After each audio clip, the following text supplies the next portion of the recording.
എൻ്റെ പ്രിയപ്പെട്ടവരെ, സഭ നോൻപ് കാലത്തിലൂടെ കടന്നു പോവുകയാണ്. സഭയിലിത് കഴിഞ്ഞ തിങ്കളാഴ്ചയും ബുധനാഴ്ചയുമായിട്ട് ആരംഭിച്ചതാണ്. കഴിഞ്ഞ തിങ്കളാഴ്ചയും ബുധനാഴ്ചയുമായിട്ട് സഭയിൽ അതിൻ്റെ അംഗങ്ങളായിട്ടുള്ളവർ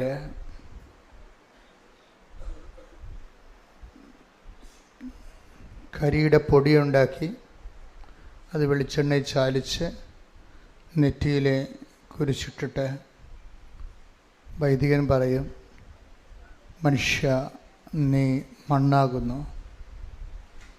ബേസിക്കായിട്ട് നീ ആരാണ്? സുവിശേഷം പറയണത് ദൈവത്തെ മാറ്റി നിർത്തിയാൽ പിന്നെ അവശേഷിക്കുന്നത് ഒരു പിടി മണ്ണ് അല്ലെങ്കിൽ ചാരമാണ്. ഇതോടുകൂടി സഭ കടുത്ത ഉപവാസത്തിലേക്കും പ്രാർത്ഥനയിലേക്കുമാണ് ഉൾവലിയുന്നത്. പണ്ടത്തെ കാലത്തേക്കാളും എല്ലാ സഭകളിലുള്ള അനേകം മക്കൾ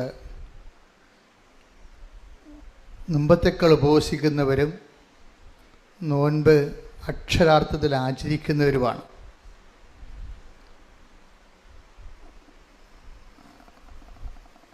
അങ്ങനെ ആചരിക്കുമ്പോൾ അതനുസരിച്ച് സുവിശേഷവിഹിതമായ ഒരു സാക്ഷ്യ ജീവിതം അവർ നയിക്കുകയും ചെയ്യുന്നുണ്ട്.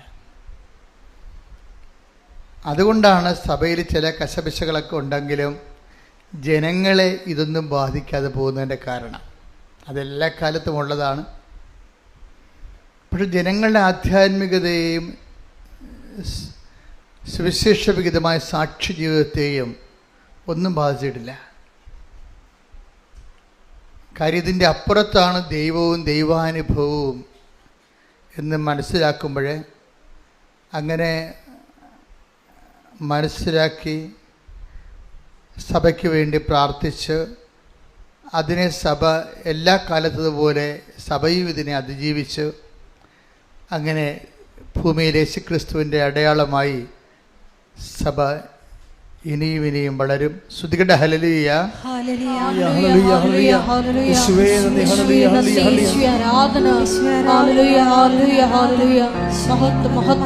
പിന്നെ തലേ ദിവസം നമ്മുടെ വിജയകുമാർ സാർ എന്നെ വിളിച്ചിട്ട് ചോദിച്ചു, അച്ഛാ എല്ലാവരും ഉപവാസത്തിലേക്ക് പോവുകയല്ലേ, ഞായറാഴ്ച ഒരു മുട്ട കഴിക്കുന്നതുകൊണ്ട് വല്ല കുഴപ്പമുണ്ടോ എന്ന് കുഞ്ഞുങ്ങൾ ചോദിക്കണമെന്ന് ചോദിച്ചു, സാറിൻ്റെ മക്കൾ. അപ്പോൾ ഞാൻ പറഞ്ഞു, ലത്തീൻ പാരമ്പര്യം അനുസരിച്ചുകൊണ്ട് 40 ദിവസമാണ് ഉപവാസം, നോൻപ് കാലം. ശരിക്കും വിഷുദ്ധി ബുധൻ മുതൽ ഈസ്റ്റർ വരെ 46 ദിവസങ്ങൾ വരുന്നുണ്ട്. അപ്പം 6 ഞായറാഴ്ചകളാണ്. ഞായറാഴ്ചകൾ കർത്താവിൻ്റെ തിരുവുദ്ധാന ദിവസമാണ്.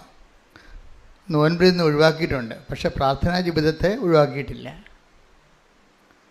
6 ഞായറാഴ്ച കഴിയുമ്പോഴാണ് ബാക്കി 40 ദിവസമുള്ളത്. ഇത് ഭയങ്കര ഒരു വസന്തകാലമാണ്.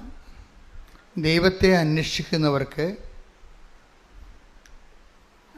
അവൻ്റെ പദ്ധതി പ്രകാരം വിളിക്കപ്പെട്ടവർക്ക് ഇത് ഏറ്റവും 2 അനുഗ്രഹം ഒരുമിച്ച് വരണതാണ്. ചില ആൾക്കാർ കഴിഞ്ഞ ദിവസങ്ങളിൽ ജോമോളനോട് പറയുമായിരുന്നു, ഞാൻ ഡോക്ടറേറ്റിന് ഇവിടെ കേരളത്തിൽ രജിസ്റ്റർ ചെയ്തിട്ട് സ്പെയിനിൽ പോയി വേറെ ഒരു സബ്ജക്റ്റ് പഠിക്കുമ്പോൾ 2 ഒരേ സമയത്ത് പഠിച്ചു തീർക്കുകയാണെങ്കിൽ എനിക്ക് ഡബിൾ ഡോക്ടറേറ്റ് കിട്ടത്തില്ല എന്ന് ചോദിച്ചു. ഞാൻ പറഞ്ഞ്, നീ ശ്രമിക്കുക, ഞങ്ങൾ പ്രാർത്ഥിക്കാം. ഇതുപോലെ ഡബിൾ പദവി കിട്ടുന്നതാണ് ഈ നോൻപ് കാലം. നമ്മൾക്ക് ഉടമ്പടി എടുത്തവർക്ക് ഡബിൾ പദവിയാണ്. അതിൻ്റെ കാരണം വെച്ച് കഴിഞ്ഞാൽ, ഒന്ന് പ്രാർത്ഥനയുടെ ഉപവാസത്തിൻ്റെയും നോൻപിൻ്റെ ഒരു കൃപ, അതിനുള്ളിൽ സുവിശേഷ സാക്ഷ്യത്തിൻ്റെ കൂടെ ഉൾപ്പെടുത്തിക്കൊണ്ട് ഉടമ്പടിയുടെ വേറെ ഒരു ജീവിതം. ഈ നോൻപ് ജീവിതവും ഉടമ്പടി ജീവിതവും തമ്മിൽ ഭയങ്കരമായിട്ട് നമ്മൾ എംപവർ ചെയ്യിക്കും. നമുക്ക് പവർ ഇല്ലാണ്ട് ഒരു സീറോ പവറായി പോകും ചില സമയത്ത്. ജീവിതത്തിൽ സീറോ പവറായി കഴിയുമ്പോൾ നമുക്ക് കഴിഞ്ഞ ദിവസങ്ങളിലേ ഈ അനിത ടോമി എന്നും പറഞ്ഞൊരു മോള് സാക്ഷ്യം പറഞ്ഞു. അനിത ടോമിയുടെ സാക്ഷ്യങ്ങളെന്ന് പറയണത്, അനിത ടോമിയുടെ വിഷയം ഒരു വല്ലാത്ത കുടുംബ പ്രശ്നമാണ്. കുടുംബ പ്രശ്നത്തെ അവർ അനാവരണം ചെയ്തില്ല, നല്ല കാര്യം. നമുക്ക് അവരുടെ സ്വകാര്യ വിഷയം നമുക്ക് കേൾക്കേണ്ട കാര്യമില്ലല്ലോ. പക്ഷെ അവർ ആ ഒരു സ്വകാര്യ പ്രശ്നം അവരുടെ മനസ്സിലുണ്ടാക്കിയ ആഘാതം ഭയങ്കര ആഴമുള്ളതാണ്. കാര്യം അവർക്ക് സംസാരിക്കാൻ പറ്റില്ല, വൈരാഗ്യം ഉണ്ടായി, വെറുപ്പുണ്ടായി, ഒറ്റപ്പെട്ട്, കുടുംബത്തിലുള്ളവർ തന്നെയാണ്. അപ്പോൾ സഹിക്കാൻ പറ്റാത്തൊരവസ്ഥ വന്ന് അതിനുള്ളിൽ അവർ പ്രഗ്നൻറ്റുമായി. അതിൻ്റെ ഇമ്പാക്റ്റ് കാരണം ബ്ലീഡിങ്ങുമായി. ഭയങ്കരമായ ഒരു സ്ത്രീ കടന്നു പോകുന്ന ഒരു ഭയങ്കര നമുക്ക് താങ്ങാനാവാത്ത ഒരു മാനസിക ഭാരങ്ങളാണ്. ഇങ്ങനെ കടന്നു പോകുന്ന സമയത്ത് അവളോട് ഡോക്ടർ പറഞ്ഞ്, നിങ്ങളുടെ ഈ സൈക്കോസോമ ഡിസീസ് പോലെ വരണതാണ്. മനസ്സിനുണ്ടാകുന്ന പിരിമുറുക്കവും ആഘാതവും ഭാരവും ആണ് ബോഡിയെ ബാധിച്ചിട്ട് അത് പിന്നെ ബ്ലീഡിങ് ആയിട്ട് വരുന്നു. അതുകൊണ്ട് ഒരു സൈക്കോളജിസ്റ്റിനെ കാണുന്ന നല്ലതാണെന്ന്, ഒരു ക്ലിനിക്കൽ കൗൺസിലിംഗ് ആവശ്യമാണെന്ന് പറഞ്ഞു. കാര്യം ഉറക്കമില്ല, ആളിന് ഡിപ്രഷനായിപ്പോയി. ഉറക്കമില്ലാണ്ട് വന്ന് ഡിപ്രഷനായി കഴിഞ്ഞപ്പോൾ ഇതുപോലെ നമ്മൾ ആശുപത്രി ചെല്ലുമ്പോൾ അവർ നമുക്ക് ഒരു ഹെൽപ്പ് തരും. ക്ലിനിക്കൽ ആയിട്ടുള്ള സൈക്കോളജിസ്റ്റിൻ്റെ ഒരു കൗൺസിലിംഗ് ഇതൊക്കെ തരും. നമ്മളെ എംപവർ ചെയ്യണം അവരുടെ ഉദ്ദേശം. അവർ കാര്യങ്ങൾ പറഞ്ഞ് മനസ്സിലാക്കിയിട്ട് നമ്മൾ അതിനെ അതിജീവിക്കാൻ ശ്രമിക്കാൻ വേണ്ടിയുള്ള ഉത്തേജകമായ ഉപദേശങ്ങളും ചിലപ്പോൾ മരുന്നും തരും. അങ്ങനൊരു ട്രീറ്റ്മെൻറ്റിലേക്ക് ഇവർ പോവുകയാണ്. അതിനുശേഷം ഈ കൗൺസിലർ പറഞ്ഞു, നിങ്ങൾ കാണിക്കേണ്ടത് ശരിക്കും പറഞ്ഞാൽ ഒരു സൈക്കാട്രിനെ കാണിക്കേണ്ടത്, ഒരു മനോരോഗ വിദഗ്ധനെ കാണിക്കണമെന്ന് പറഞ്ഞു. മാനസികമായ ഉപദേശകനേക്കാൾ ഉപരി ഒരു മനോരോഗ വിദഗ്ധൻ. അത്ര കണ്ട് ഇവള് ഡിപ്രസ്ഡായി പോയായിരുന്നു. മനുഷ്യൻ്റെ ഓരോ അവസ്ഥകളെ ഇപ്പം എനിക്കോ നിങ്ങൾക്കൊക്കെ ഇത് വരാം. പ്രത്യേകിച്ച് മലയാളത്തിൽ ഇത് ഒക്കെ വരാനുള്ള സാധ്യത കൂടുതലാണ്. തമിഴ്നാട്ടുകാരന് അധികം വരിക, അത്രയും വരത്തില്ല. തെലുങ്കുകാരന് അവരൊക്കെ കെയർലെസ് ആയിട്ട് ആവശ്യമില്ലാത്ത ബേബി കെയറൊന്നും കൊടുക്കണില്ല എല്ലാവരെയും. നമ്മൾ ആവശ്യമില്ലാത്ത എന്തൊരു ബേബി കെയറാണ്. അത് കാരണം ഇങ്ങനെ സ്പൂൺ ബേബിയായിട്ട് ബിസ്ക്കറ്റ് ബേബിയായിട്ട് ജനിച്ചിട്ട് എന്തെങ്കിലും ഇഷ്യൂ വരുമ്പോൾ കടന്ന് ആത്മഹത്യ ചെയ്യേണ്ട അവസ്ഥ വരണമല്ലേ. അത് ആവശ്യമില്ലാത്ത ഒത്തിരി കെയറുകൾ കിട്ടി വന്നു കഴിഞ്ഞാൽ നമ്മൾ ബിസ്ക്കറ്റ് ബേബി ആയി പോകും. അപ്പം അങ്ങനെ വരുമ്പോൾ ചില പ്രശ്നങ്ങൾ നമുക്ക് തരണം ചെയ്യാൻ പറ്റാതെ വരും. ഇപ്പോൾ ഇവരുടെ വിഷയം കണ്ടില്ലേ, ഇവരുടെ വിഷയം വളരെ സീരിയസ് ആണ്. അപ്പോൾ ഇവരോട് പറഞ്ഞത് ഒരു സൈക്കാട്രിസ്റ്റിനെ കാണാൻ പറഞ്ഞു. സൈക്കാട്രി അവർ കണ്ടു. അങ്ങനെ അദ്ദേഹം കുറച്ച് മരുന്നിനൊക്കെ കുറിച്ച് കൊടുത്തു. അപ്പോൾ ഉറങ്ങാനുള്ള മരുന്നുകളും മറ്റു തരത്തിലുള്ള ഹോർമോൺ ഉത്തേജകമായിട്ടുള്ള മരുന്നുകളൊക്കെ കുറിച്ച് കൊടുക്കും. അപ്പോൾ കുറച്ച് ബലം കിട്ടും. പക്ഷേ ഇഷ്യൂ പോകത്തില്ലല്ലോ. നമ്മുടെ മനസ്സിനെ ആഘാതമാക്കിയ സബ്ജക്റ്റ് വൈസ് അവിടെ ഹീലിംഗ് ഉണ്ടാകാൻ വലിയ പാടാണ്. അതൊരു ടൈം കഴിയുമ്പോൾ മറന്നും പുറത്തും മാറി താമസിച്ചും ഒക്കെ ഇങ്ങനെ കുറച്ച് സബ്സൈഡ് ചെയ്ത് പോകുന്നല്ലാതെ ആ ഇഷ്യൂ അങ്ങനെ തന്നെ അവിടെ നിലനിൽക്കാനുള്ള സാധ്യത, രോഗകാരണങ്ങൾ നിലനിൽക്കാൻ സാധ്യതയുണ്ട്. ഇവളാണെങ്കിൽ ശരിക്കും ഒരുങ്ങി ഡിപ്രസ്ഡായിട്ട് ഞാൻ മുമ്പ് പറഞ്ഞ പോലെ ഒരു സീറോയിലേക്ക് വരികയും സീറോയിലേക്ക് പറഞ്ഞ കാര്യത്തിൽ മാനസികാവസ്ഥ വളരെ മോശമായി. ഇപ്പം നമ്മൾ കീഴടങ്ങി കൊടുക്കത്തില്ലേ, കീഴടങ്ങി കൊടുക്കും. ചിലർ രോഗത്തിന് കീഴടങ്ങി കൊടുക്കും. പട്ടാളക്കാർ യുദ്ധം തോക്കുമെന്ന് കണ്ടു കഴിഞ്ഞാൽ ഒന്നെങ്കിൽ വെള്ളക്കൊടി വീശും, അല്ലെങ്കിൽ കൈ ഉയർത്തി കാണിക്കും. അപ്പോൾ ശത്രുക്കൾ വന്ന് നമ്മൾ അറസ്റ്റ് ചെയ്തുകൊണ്ട് പോയിട്ട് വല്ല തുറങ്കിലും അടക്കും. ചിലപ്പോൾ അവിടെ കിടന്ന് ചത്തുപോയതും വരും. ചിലപ്പോൾ യുദ്ധം കഴിയുമ്പോൾ ചിലപ്പോൾ ആൾക്കാരെ ഏൽപ്പിക്കുന്ന സമയത്ത് ജീവനുള്ളവർ തിരിച്ച് ഏൽപ്പിച്ചെന്ന് വരും. എന്നാലും ഒരു തോറ്റ് കൊടുക്കുന്ന ഒരവസ്ഥ വന്നു. നമ്മൾ തന്നെ തോറ്റ് കൊടുക്കുന്ന അവസ്ഥ. ഇനി ഇതിൽ നിന്ന് രക്ഷപ്പെടേണ്ട എന്ന് വിചാരിക്കും. അതിൻ്റെ ഇടയ്ക്ക് ഒരു പ്രശ്നം ഉണ്ടായത്, ഇതിൻ്റെ മാസം തികയാതെ പ്രസവിക്കും, 7-ാം മാസം പ്രസവിക്കും. അതൊന്നും അനുജ പിന്നെ അധികം ചെയ്യണില്ല.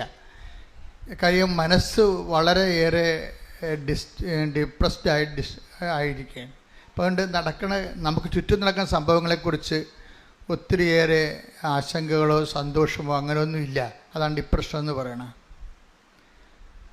അപ്പോൾ ഇതിങ്ങനെ ഒരു മാനസികാവസ്ഥ. അപ്പോൾ അതിൻ്റെ ഇടയ്ക്ക് ഒരു ഡോക്ടറിൻ്റെ അടുത്ത് ചെന്നപ്പോൾ അവർക്ക് അവരുടെ തൊണ്ടയുടെ ഇടയിൽ തൊണ്ട വാ പൊളിച്ചപ്പോൾ 2 കുരുക്കൾ. അപ്പോൾ അതിനെ പക്ഷേ ലീസ്റ്റ് കോൺഷ്യസ് ആണ് ഇവള്. ആ സംഭവം നേരത്തെ ഉള്ളതാണ്, 2-3 ആഴ്ചയായിട്ട് ഈ കുരുക്കൾ തൊണ്ടയിലുള്ളതാണ്. പക്ഷേ ഇവർ ലീസ്റ്റ് കോൺഷ്യസ് ആണ്. അതിൽ അവർ അഡ്രസ്സ് ചെയ്യണില്ല, ആ വിഷയം അഡ്രസ്സ് ചെയ്യണില്ല. പക്ഷേ എങ്കിലും ആശുപത്രി ചെന്നപ്പോഴേ ഇപ്പം കുറച്ച് സമയം കിട്ടിയപ്പോൾ അവർ വന്നത് ഇവിടെ ഈ എൻഡോക്രൈമിലെ ഏറ്റവും തിരക്ക് കുറഞ്ഞ ഡോക്ടർ ആരാണെന്ന് ചോദിച്ചു. തൊണ്ടയുടെ ചികിത്സയിലെ തിരക്കില്ലാത്ത ഡോക്ടർ ഏതാണ്? സൂപ്പർ സ്പെഷ്യാലിറ്റി ആശുപത്രി ചെന്നിരിക്കണത്. അപ്പോൾ തിരക്കില്ലാത്ത ഡോക്ടറിൻ്റെ അടുത്ത് ചെന്നിട്ട് ഇതൊന്ന് കാണിക്കാം. അപ്പോൾ അങ്ങനെ ഒരു തിരക്കില്ലാത്ത ഡോക്ടറിനെ കണ്ടുപിടിച്ചത് കാണിച്ചപ്പോൾ ഡോക്ടർ പറഞ്ഞു, ഇതെന്ത് പരിപാടി, എത്ര ദിവസമായി ഇങ്ങനെയൊക്കെ പുള്ളി ചോദിക്കണ്ടേ. അപ്പോൾ അത് ഉടനെ ഡോക്ടർ പറഞ്ഞു, ഇത് FNACക്ക് വിടണമെന്ന് പറഞ്ഞു. FNAC എന്ന് പറഞ്ഞാൽ സാമ്പിൾ ടെസ്റ്റാണ്, ബയോപ്സി എന്നൊക്കെ നമ്മൾ പറയത്തില്ലേ. അതിൻ്റെ ഒരു കഷ്ണം എടുത്തിട്ട് കുറച്ച് തന്മാത്രകൾ എടുത്തിട്ട് ടെസ്റ്റിന് വിടും. ടെസ്റ്റിന് വിട്ടിട്ട് ആ ടെസ്റ്റ് തിരിച്ചു വരുമ്പോൾ നേരത്തെ മാനസികമായി തകർന്നിരിക്കുന്ന ആൾ പിന്നെ അകാലമായിട്ട് പ്രസവിച്ച ആൾ പിന്നെ ഇപ്പം ഈ അസുഖം കൂടി വന്നപ്പോൾ അതിൻ്റെ അകത്ത് ക്യാൻസർ പോസിറ്റീവാണ്. ക്യാൻസർ പോസിറ്റീവ് ആകുമ്പോൾ എന്നിട്ട് ഇവർ പറയുന്നൊരു വാക്കുണ്ട്, എനിക്കൊന്നും തോന്നിയില്ലെന്ന്. എന്താ കാര്യം വെച്ചാൽ എനിക്ക് പ്രാർത്ഥിക്കാനും തോന്നിയില്ല. ഈ FNACക്ക് ടെസ്റ്റിന് വിടുമ്പോൾ, ബയോപ്സിക്ക് വിടുന്നവരെല്ലാവരും വന്ന് പ്രാർത്ഥിക്കത്തില്ലേ, സങ്കടപ്പെട്ട് പ്രാർത്ഥിക്കും. ഒടുങ്ങണേ അങ്ങോട്ട് ഒടുങ്ങട്ടെ. കണ്ട, ഇതാണ് സാധനം, ഇതാണ് ഡിപ്രഷൻ എന്ന് പറയണത്. ഒടുങ്ങണേ അങ്ങോട്ട് ഒടുങ്ങട്ടെ എന്ന് വിചാരിക്കുന്നത് അവർക്കൊന്നും തോന്നണില്ല. അപ്പോൾ ഇതാണ് ഡിപ്രഷൻ്റെ ഏറ്റവും കാര്യം. സ്വന്തം ലൈഫ് തന്നെ സിങ്കിങ് ആയിട്ട് അതിനിങ്ങനെ മുങ്ങിക്കൊണ്ടിരിക്കുമ്പോൾ അതിനെതിരെ ഒരു കൈയെടുത്ത് തുഴയാൻ വേണ്ടി പോലും സ്വന്തമായിട്ട് ഇച്ഛാശക്തി തോന്നാത്ത ഒരാൾ, അത്രയും ഡിപ്രഷനാണെന്ന് അർത്ഥം. മനസ്സ് വൈരാഗ്യവും വിദ്വേഷവും വേറെ, സങ്കടങ്ങളും കുടുംബ പ്രശ്നങ്ങളുണ്ട്. ഇതുമൂലം ശരീരത്തിനുണ്ടായിരിക്കുന്ന രോഗങ്ങളും അതിൻ്റെ പീഡകളും വേറെ. അപ്പോഴിങ്ങനെ ഇരിക്കുന്ന ഒരു സമയത്ത് ഇവൾക്ക് തോന്നുന്നുണ്ട്, ഈ ഒരു അവസ്ഥയിൽ ആരെങ്കിലും തന്നെ ഒന്ന് നല്ലവണ്ണം ഉപദേശിക്കണത് നല്ലതാണെന്ന് അങ്ങനെ തോന്നുന്നുണ്ട്. അങ്ങനെ തോന്നൽ ഇവൾക്കുണ്ടായി. ഇപ്പം ഇവളെ ഒരു റീന എന്നും പറഞ്ഞ് ഒരു ചേച്ചിനെ ഇവൾക്കറിയാം, ഇവളുടെ മനസ്സിലുള്ളതാണ്. കാരണം റീനയുടെ പ്രാർത്ഥനയും ജീവിത രീതിയും ഒക്കെ ഇവളെ മനസ്സിൽ. ഇപ്പം ആരെങ്കിലും തങ്ങളെ ഉപദേശിക്കണമെന്ന് പറയുമ്പോൾ ഞാൻ വന്ന് പെട്ടുപോയ അവസ്ഥയിൽ എന്നെ ഒന്ന് കൈപിടിച്ച് കയറ്റാൻ പറ്റിയ ആരെങ്കിലും ഉണ്ടായിരുന്നെങ്കിൽ നല്ലതാണെന്ന് പറയുമ്പോൾ ഇവളുടെ മനസ്സിൽ വരുന്ന പേര് റീന എന്നുള്ള ഒരു സാധാരണ ഒരു വീട്ടമ്മ. ഈ റീന എടുത്ത് ചെന്ന് പറയും, ഇവിടെ താൻ എന്നെ ഒന്ന് ഉപദേശിക്കേ. കണ്ട, ഉപദേശത്തിൻ്റെ വിഷയം കണ്ട. അപ്പം ഒരേ വിഷയം പോണ ആ രീതി നിങ്ങൾ ശ്രദ്ധിക്കണം. അപ്പോൾ റീനയോട് പറയും, ഇങ്ങനെയാണ് ഡോക്ടർ എന്നോട് പറഞ്ഞു എനിക്ക് ഇങ്ങനെ ക്യാൻസറാണ്, അതുപോലെ തന്നെ എനിക്ക് ഡിപ്രഷനാണ്. അപ്പോൾ അങ്ങനെ വരുമ്പോൾ അപ്പോൾ ഉടനെ റീന ഇത് കേട്ട് പറഞ്ഞു, നിനക്കൊരു ഡിപ്രഷനും ഇല്ലെന്ന് പറഞ്ഞു. ഒറ്റ വാക്ക്, നിനക്കൊരു ഡിപ്രഷനും ഇല്ല, നീ ഇന്ന് തന്നെ കൃപാസനത്തിൽ ചെല്ലേ, അമ്മ ബാക്കി തീരുമാനിക്കട്ടെ എന്ന് പറയും. ഒരു മനുഷ്യൻ്റെ ഒരു വിഷയം സോൾവ് ചെയ്യുന്ന രീതി കണ്ട. ഇപ്പോൾ റീനയെ സംബന്ധിച്ചിടത്തോളം full and full convinced about കൃപാസന, കൃപാസനത്തെക്കുറിച്ചും അതിൻ്റെ ആധ്യാത്മികതയെക്കുറിച്ചും അവിടെ ചെന്നാൽ ആ കാലന്ന് കുത്തിയാൽ അമ്മ ഈ വിഷയത്തിൽ ഇടപെടുമെന്നുള്ളതിനെക്കുറിച്ച് റീനയ്ക്ക് നല്ല ബോധ്യമാണ്. തകർന്നടിഞ്ഞ് വന്നിരിക്കുന്ന ഒരു വ്യക്തിയെ ഒറ്റ വാക്ക് പറഞ്ഞു, നിനക്കൊരു ഡിപ്രഷനുമില്ല, ഒരു ചികിത്സയുമില്ല, ആ മരുന്നെല്ലാം കളാ, നീ കൃപാസനത്തിലല്ലേ, അമ്മ ഈ വിഷയത്തെ തീരുമാനിക്കുമെന്ന് പറയും. അതാണ് ബോധ്യം, മോട്ടിവേഷൻ എന്ന് പറഞ്ഞാൽ അതാണ്. ഇവർ അന്ന് വന്നില്ല, പിറ്റേ ദിവസം കൃപാസനത്തിൽ വരും. കൃപാസനത്തിൽ വന്ന് അവർ ഉടമ്പടി എടുക്കും. ഇവർ പറയണതേ, ഉടമ്പടിയുടെ ക്ലാസ് ഞാൻ കൂടിക്കൊണ്ടിരിക്കുമ്പോൾ തന്നെ അത്രയും ദിവസം, നിങ്ങൾക്കറിയില്ല ഉടമ്പടി ക്ലാസ് എന്ന് പറഞ്ഞാൽ എന്താ. ഇപ്പോൾ എൻ്റെ ക്ലാസ് ആയാലും ജോമോളുടെ ക്ലാസ് ആയാലും ക്ലാസ് എന്ന് പറയുന്നത് റെക്കോർഡാണ്. റെക്കോർഡ് ചെയ്തിട്ട് നമ്മളവിടെ കേൾപ്പിക്കണതാണ്. എപ്പോഴും ഞങ്ങൾക്ക് അവിടെ പോയി ക്ലാസ് എടുക്കാൻ പറ്റത്തില്ല. അപ്പോഴേ ഉടമ്പടി ക്ലാസ് കേട്ടപ്പോൾ തന്നെ എൻ്റെ വൈരാഗ്യം പോയി, എൻ്റെ വിദ്വേഷം പോയി, ഞാൻ ആകപ്പാടെ വിശുദ്ധീകരിച്ചതുപോലെയാണ്. Price the Lord. അപ്പോഴേ ഇത് അനേകം മക്കൾക്ക് സംഭവിക്കുന്നതാണ്. കാര്യം ഉടമ്പടിയുടെ ക്ലാസ്സിലാണ് കാര്യങ്ങളിരിക്കുന്നത്. അവിടെ പോയിരുന്നുണ്ട് കടമാമ്പോത്തിനെ പോലെ ഉറങ്ങുന്ന കക്ഷികളുണ്ട്. അതുങ്ങൾ ജീവിതകാലം മുഴുവൻ ഉറങ്ങുകയേ ഉള്ളൂ. പിന്നെ എനിക്ക് സന്തോഷമാണ്, 10 പത്രം ആൾക്കാരൊക്കെ കൊടുക്കുമല്ല. ഉറങ്ങണവരാണെങ്കിലും പുറത്തിറങ്ങുമ്പോൾ പത്രം കൊടുക്കേണ്ടി വരുമില്ല. കാര്യം പത്രത്തിലല്ലേ പരിശുദ്ധ അമ്മ എല്ലാ സംവിധാനം ചെയ്ത് വെച്ചിരിക്കണത്. ജനങ്ങളെ അറിയിക്കേണ്ടവരെ അറിയിക്കുന്നതും അറിയാത്തവരെ അറിയിക്കുന്നതും ആഴപ്പെടുത്തുന്നതും നിങ്ങളെ പ്രേക്ഷിതരാക്കുന്നതും എല്ലാം ഈ പത്രമെന്ന് പറയുന്ന ദൈവത്തിൻ്റെ സാക്ഷ്യങ്ങളാണ് പകുതി മുക്കാൽ അതിൻ്റെ അകത്തുള്ളത്. പിന്നെ എൻ്റെ ഇതുപോലുള്ള സംസാരങ്ങളും വേറെ ഒന്നും അതിൻ്റെ അകത്ത് ഉണ്ടാകത്തില്ല. കൃപാസനത്തിന് മിഷൻസ് മാത്രമേ ഉണ്ടാകത്തുള്ളൂ. അപ്പോൾ ആ മിഷൻ എപ്പോഴായാലും ഇങ്ങനെ ജനങ്ങളുടെ ഇടയിലേക്ക് ചെല്ലുമ്പോൾ അനേകം ആൾക്കാരെയാണത് ജീവിതത്തിലേക്കും പൊതുജീവിതത്തിലേക്കും പൊതുജീവിതത്തിലേക്കൊക്കെ കൊണ്ടുവരണത്.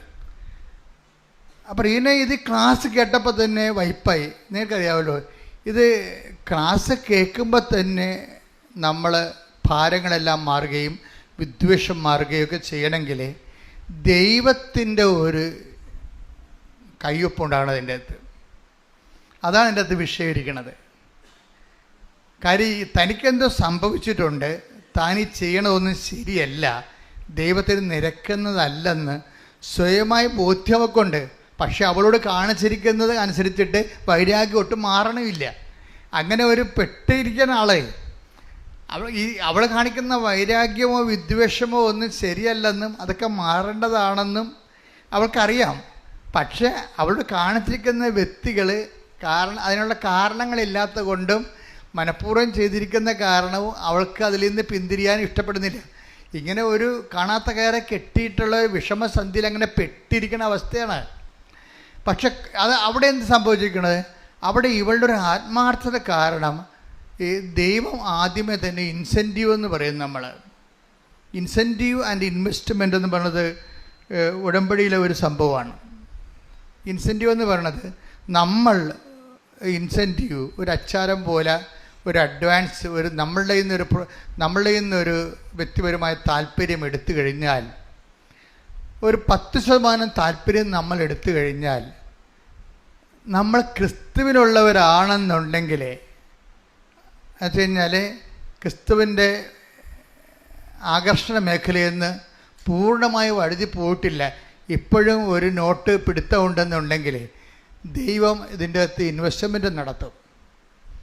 ഭാവിയിൽ നിങ്ങൾ ശരിയായി വരുമെന്ന് ദൈവത്തിന് അറിയാവുന്ന കാരണം ദൈവം കണ്ണും പൂട്ടി ഒരു ബിസിനസ് വിജയിക്കണമെന്നുണ്ടെങ്കിൽ അതിൽ ബാങ്കുകാർ ലോൺ തരാൻ തയ്യാറാകും, അല്ലേ? ബാങ്കുകാരൊക്കെ ആ പ്രോജക്റ്റ് കറക്റ്റാണ്, അതിൻ്റെ എക്സ്പോർട്ട് നടക്കും, നിങ്ങൾക്കതിൻ്റെ മൊണോപ്പൊളി ഉണ്ട് എന്ന് ബാങ്കിന് കോൺഫിഡൻസ് ഉണ്ടെങ്കിൽ അവർ ഓടി എത്ര വേണമെങ്കിലും തരും, കോടിക്കണക്കിന് രൂപ തരും. അതുപോലെ ഓവർ ഡ്രാഫ്റ്റ് ദൈവവും തരും. നമ്മൾ രക്ഷപ്പെടുമെന്ന് ദൈവത്തിന് തോന്നിക്കഴിഞ്ഞാൽ നിങ്ങളുടെ devoid of your merits or demerits ദൈവം അതിൻ്റെ അകത്ത് ഇൻവെസ്റ്റ് ചെയ്യും. അതെപ്പോഴും നമ്മൾ ശ്രദ്ധിക്കണം. എന്ന് കഴിഞ്ഞാൽ നിങ്ങൾ ഭാവിയിൽ ദൈവത്തിന് വേണ്ടി ജീവിക്കും എന്ന് ദൈവത്തിന് തോന്നിയാൽ നിങ്ങൾ പ്രോജക്റ്റ് ഇതിന് ഗ്രേസിൻ്റെ കൃപ മുടക്കാൻ പറ്റിയ ഒരു നല്ല സക്സസ് ആയിട്ടുള്ളൊരു പ്രോജക്റ്റാണ് നിങ്ങളെന്ന് ദൈവത്തിന് തോന്നിയാൽ ദൈവം അതിൻ്റെ അകത്ത് ഇൻവെസ്റ്റ് ചെയ്യാൻ തയ്യാറാകും. അനിത ടോമി ഒരു ടൈം കഴിയുമ്പോൾ കർത്താവിലേക്ക് പൂർണ്ണമായിട്ട് വരുമെന്ന് ദൈവത്തിന് അറിയാമല്ലോ. അത് എപ്പോഴും എൻ്റെ മക്കളെ ഉടമ്പടിയുടെ വിജയമെന്ന് പറയണത് നിങ്ങളുടെ ഓരോരോ കാലത്തെ വീട്, വിവാഹം, ജോലി, പഠനം, അതുപോലെ തന്നെ പരീക്ഷ, ആ ഒരു വിഷയം വെച്ചുകൊണ്ട് നിങ്ങൾ ഉടമ്പടിയെ സമീപിച്ചു. അത് കഴിയുമ്പോൾ നിങ്ങൾക്ക് ദൈവവുമില്ല, ആരും ഇല്ലാത്ത പോലെ ജീവിക്കുന്ന ഒരു രീതിയാണല്ലോ ചില ആൾക്കാരുടെ ഉള്ളത്. അതാണ് ഇതിൻ്റെ വരുന്ന ഒരു പ്രശ്നം. നിങ്ങൾ ആദ്യമേ ദൈവത്തെ ധരിപ്പിക്കേണ്ടതെന്ന് വെച്ച് കഴിഞ്ഞാൽ, ഉടമ്പടി എന്ന് പറഞ്ഞാൽ പറഞ്ഞാൽ ഞാൻ എപ്പോഴും പറയും covenant is N intelligent affair എന്ന് പറയും. എന്നുവെച്ചാൽ എന്താണെന്ന് വെച്ചാൽ ബുദ്ധിപരമായൊരു നടപടിയാണ്. നിങ്ങൾ ദൈവത്തെ ധരിപ്പിക്കേണ്ടതെന്ന് വെച്ച് കഴിഞ്ഞാൽ എനിക്കിതൊരു മിനിമം പരിപാടിയല്ല. ഉടമ്പടി എന്നെ സംബന്ധിച്ചിടത്തോളം IELTS പാസ്സാകാനുള്ള ഒരു മിനിമം പരിപാടിയല്ല, വസ്തു വിൽക്കാൻ വേണ്ടിയുള്ള ഒരു മിനിമം പരിപാടിയല്ല, കല്യാണം ഒത്തുവരാൻ വേണ്ടിയുള്ള ചെറിയൊരു നടപടിക്രമമല്ല. എനിക്ക് ദൈവത്തിന് വേണ്ടി ജീവിക്കാൻ വേണ്ടിയുള്ള ബൃഹത്തായ ഒരു പരിപാടിയാണിതെന്ന് നിങ്ങൾ ദൈവത്തെ ധരിപ്പിക്കണം. പിടികിട്ടിയ ഇത് ഭയങ്കര ബുദ്ധിപരമായിട്ട് ഇടപെടേണ്ട കാര്യം, ആദ്യമേ ചെയ്യേണ്ട കാര്യമാണ്. പലർക്കും ഇതിനെക്കുറിച്ച് അറിയത്തില്ല. ആദ്യമേ തന്നെ ദൈവത്തെ ധരിപ്പിക്കേണ്ട, കർത്താവേ എൻ്റെ ഈ പരീക്ഷ കൊണ്ട് തീരണമല്ല നമ്മമ്മലുള്ള ജീവിതം, എൻ്റെ ഈ കാനഡയിൽ പോക്കുകൊണ്ട് തീരണതല്ല നമ്മമ്മലുള്ള ജീവിതം. ഞാൻ എവിടെ പോയാലും ചില ആൾക്കാർ പറയത്തില്ലേ മരണം വരെ ഞാൻ ഉടമ്പടി ജീവിതം ജീവിക്കുമെന്ന്. ഇന്നിപ്പോൾ ആൾക്കാർക്ക് മനസ്സിലായി ഉടമ്പടി ഒരു പ്രാർത്ഥനയല്ല, അതൊരു ജീവിത രീതിയാണെന്ന് മനസ്സിലായി. ജീവിത രീതി എന്നാണ് പറയണത്. ഉടമ്പടി ഒരു ജീവിത രീതി, സുവിശേഷവിഹിതമായ സാക്ഷി ജീവിതമാണ്. ദൈവത്തിൻ്റെ സ്നേഹത്തിൽ ജീവിക്കാൻ വേണ്ടി.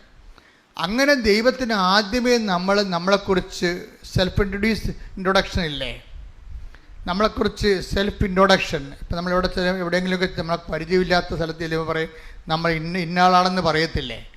ഞാൻ ഫാദർ ജോസഫ് വലിയ വീട്ടിലെ ആലപ്പുഴ രൂപതയുടെ ഒരു വൈദികനാണെന്ന് ഞാൻ ആദ്യം പറയും. കൃപാസനൊക്കെ പിന്നെ പറയത്തുള്ളൂ. കാര്യം ഞാൻ എന്നെ രൂപതയിൽ എനിക്ക് പട്ടം തന്നിരിക്കണത്. അപ്പം ഞാൻ ആദ്യം അത് പറയും, ആലപ്പുഴ രൂപതയുടെ ഒരു വൈദികനാണെന്ന് പറയും. ബാക്കിയെല്ലാം ഫംഗ്ഷൻ മിഷനൊക്കെ കർത്താവ് തന്നതാണ്, പിന്നീട് കർത്താവ് കൂട്ടിച്ചേർത്തതാണ്. അപ്പോൾ അതാണ് സെൽഫ് ഇൻട്രൊഡക്ഷൻ എന്ന് പറയണത്. ഈ സെൽഫ് ഇൻട്രൊഡക്ഷൻ, നിങ്ങളുടെ സെൽഫ് ഇൻട്രൊഡക്ഷൻ കറക്റ്റായിരിക്കണം. ഞാൻ ഇന്ന ആളാണ്, ഇന്ന ആളിൻ്റെ വൈഫാണ് അനിത ടോമി, എൻ്റെ വിഷയം ഇതാ, ഞാൻ ഇത് കഴിഞ്ഞാലും അങ്ങയ്ക്ക് വേണ്ടി ജീവിക്കും എന്ന് സെൽഫ് ഇൻട്രൊഡ്യൂസ് ചെയ്ത് കഴിഞ്ഞാൽ വിഷയം കുറച്ച് തീരും. കാര്യം എന്താ വെച്ചാൽ നീ ജീവിക്കുമെന്ന് പറഞ്ഞാൽ മതി. കാര്യം ദൈവത്തിന് അറിയാം നീ ജീവിക്കുക ഇല്ലേ എന്നുള്ളത്. അത് ദൈവത്തിന് അറിയാമല്ലോ. ദൈവത്തിൻ്റെ അടുത്ത് ഉടായ്പൊന്നും നടക്കത്തില്ല. നീ ജീവിക്കുമോ ഇല്ലേ എന്നുള്ളത് ദൈവത്തിനറിയാം. അപ്പം അതുകൊണ്ട് തന്നെ നീ സത്യസന്ധമായിട്ടാണ് പറയണമെന്നുണ്ടെങ്കിൽ ഞാൻ കർത്താവിന് വേണ്ടി എൻ്റെ ഈ പ്രശ്നങ്ങളും പരീക്ഷാ സമയം കഴിഞ്ഞാൽ ഈ സമയത്ത് ഞാനൊന്ന് ഹെൽപ്പ് ചെയ്യണം.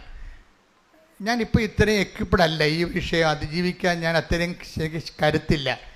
ഇപ്പം നീ എന്നെ സഹായിക്കണം, പക്ഷെ ഞാൻ മരണം വരെ ഞാൻ നിൻ്റെ കൂടെ നിൽക്കും. നിങ്ങളൊന്ന് പറഞ്ഞേ ഇപ്പോൾ നീ എന്നെ സഹായിക്കണം. ഈശോയെ മരണം വരെ നിന്നോടുള്ള ഉടമ്പടിയിൽ ഞാൻ സുവിശേഷ സാക്ഷിയായി ജീവിച്ചു കൊള്ളാം. ശ്രദ്ധിക്കട്ടെ.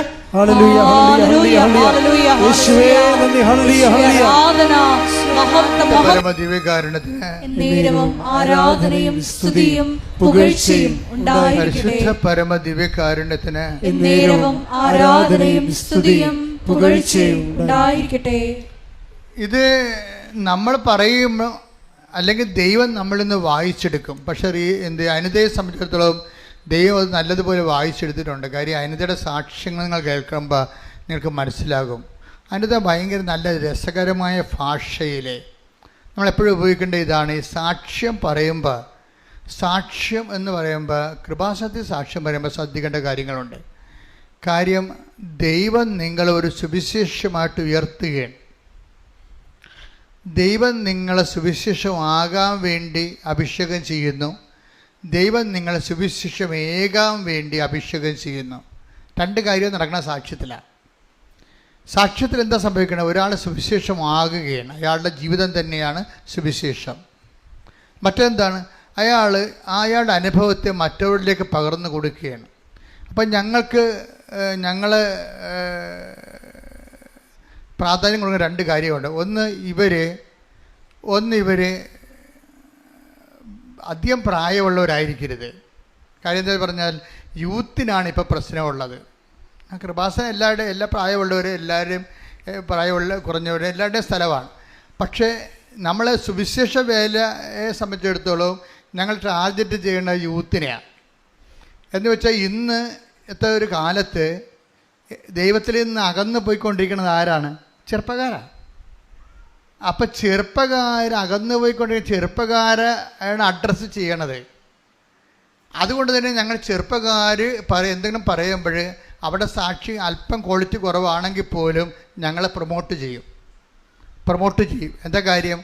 അവരുടെ സുവിശേഷ സാക്ഷ്യം കേട്ടിട്ട് മറ്റുള്ളവർ ക്രിസ്തുവിനെ അറിഞ്ഞിട്ട് യുവത്വം ക്രിസ്തുവിൽ ബലം പ്രാപിക്കണം.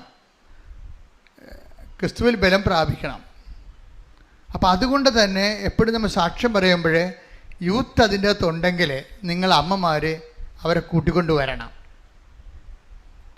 നിങ്ങൾ സാക്ഷ്യം പറയാൻ നേരത്ത് മകനോ ഉണ്ടെങ്കിൽ അവരെ കൂട്ടിക്കൊണ്ടുവരണം. അതുപോലെ തന്നെ പറയുമ്പോൾ നല്ല വെടിപ്പുള്ള ഭാഷയിൽ ഭംഗിയായിട്ട് പറയണവർക്കാണ് മുൻഗണന. എന്ന് വെച്ച് കഴിഞ്ഞാൽ നമുക്കറിയാം അപ്പോൾ അച്ഛൻ ചോദിക്കും, അപ്പോൾ ഞങ്ങളുടെ ദൈവാനുഭവമില്ല, നിങ്ങളുടെ ദൈവാനുഭവമാണ്. അതിന് 2 സ്ഥലത്ത് കേൾക്കാൻ വേണ്ടി ഞങ്ങൾ ആളെ വെച്ചിട്ടുണ്ട്. കേൾക്കുമ്പോൾ അറിയാൻ പറ്റും ഇതെന്താണ് ഇവർ പറയണത്, കൃത്യമാണോ എന്ന് പറയും. എന്നുവെച്ചാൽ ഇന്നത്തെ കാലത്ത് 90% ആൾക്കാർ നല്ലതുപോലെയാണ് പറയണത്. 90% ആൾക്കാർ നല്ലതുപോലെയാണ് പറയണത്. അതിനകത്ത് ഒരു സംശയമില്ല. അപ്പം അതുകൊണ്ട് എന്താ പ്രശ്നം വെച്ച് കഴിഞ്ഞാൽ ഇത് പുറത്തേക്ക് പോകുമ്പോൾ ഇൻ്റർനാഷണൽ ലെവലിലാണ് ഇത് പോണത്. ഒരു നമുക്കറിയാമല്ല, പഴയ കാലവുമല്ല. എന്ന് വെച്ച് കഴിഞ്ഞാൽ ഇപ്പോഴ് ആൾക്കാർ ഈ യൂട്യൂബിലല്ലേ ഈ സംഭവം പറയണത്. അപ്പോഴിങ്ങനെ തോണ്ടിക്കളയും ആൾക്കാർ.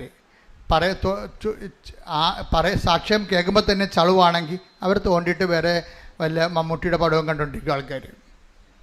അതാണ് വിഷയം. നിങ്ങളെ സാക്ഷ്യം കേട്ടാൽ തോണ്ടിക്കളയാൻ തോന്നരുത്. അപ്പം അതുകൊണ്ട് തന്നെ വീട്ടിലിരുന്ന് നല്ലവണ്ണം ഒരുങ്ങി മണിമണി പോലെ പറയണം. ഇത്തിരി പ്രായമായ കുഴപ്പമൊന്നുമില്ല, പക്ഷെ പറയണ കാര്യം വൃത്തിയായാൽ മതി. ചിലർ പറഞ്ഞ് കുളമാക്കി കളയും. നല്ല സാക്ഷ്യങ്ങളാണ്. ഈ അലസത വന്ന് എപ്പോഴും എന്നോട് കംപ്ലൈൻറ്റ് പറയും, നല്ല സാക്ഷ്യം വരുന്ന എടുത്ത് പറഞ്ഞ് കുളമാക്കി കളഞ്ഞെന്ന് പറയും. അതെന്താ കാര്യം എന്ന് വെച്ച് കഴിഞ്ഞാൽ നല്ല സാക്ഷ്യമാണ് അവർ പറയണത്, നല്ല അനുഭവമാണ് അവരുടെ. പക്ഷെ പറഞ്ഞു വരുമ്പോൾ അവരെ പ്രിപ്പയർ ചെയ്യുന്നില്ല. അതാണ് പ്രശ്നം. വീട്ടിൽ ഇരുന്നൊക്കെ ഒന്ന് പറഞ്ഞു നോക്കണം. കണ്ണാടിയൊക്കെ എടുത്തിട്ടേ ഒരു കണ്ണാടിയൊക്കെ എടുത്ത് സാക്ഷ്യം പറഞ്ഞു നോക്കണം. അപ്പോൾ നിങ്ങളുടെ മുഖമൊക്കെ എങ്ങനെ വക്കരിക്കണമെങ്കിൽ നോക്കണം, നിങ്ങളുടെ ഭാഷ എങ്ങനെ ഉപയോഗിക്കണം നോക്കണം.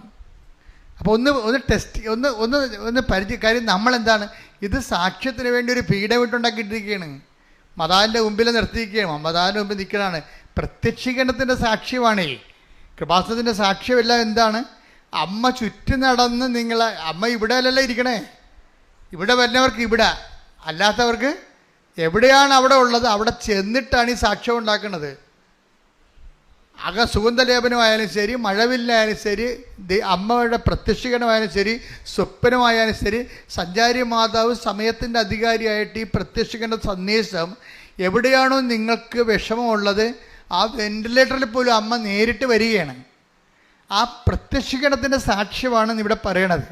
പ്രത്യക്ഷീകരണത്തിൻ്റെ സാക്ഷ്യം എന്ന് പറയുമ്പോൾ ജനകോടികൾക്കും ജന്മാന്തരങ്ങൾക്കും അതൊരു പ്രതീക്ഷയാണ് നൽകണം. പുതിയൊരു കാലത്തെ നീ ഏത് കെട്ടകാലത്താണ് നീ ജീവിക്കണം എന്നുണ്ടെങ്കിലും അമ്മ നിൻ്റെ കൂടെ ഉള്ളിടത്തോളം കാലം നിന്നെ തോപ്പിക്കാൻ ഈ ജീവിതത്തിന് കഴിയത്തില്ല.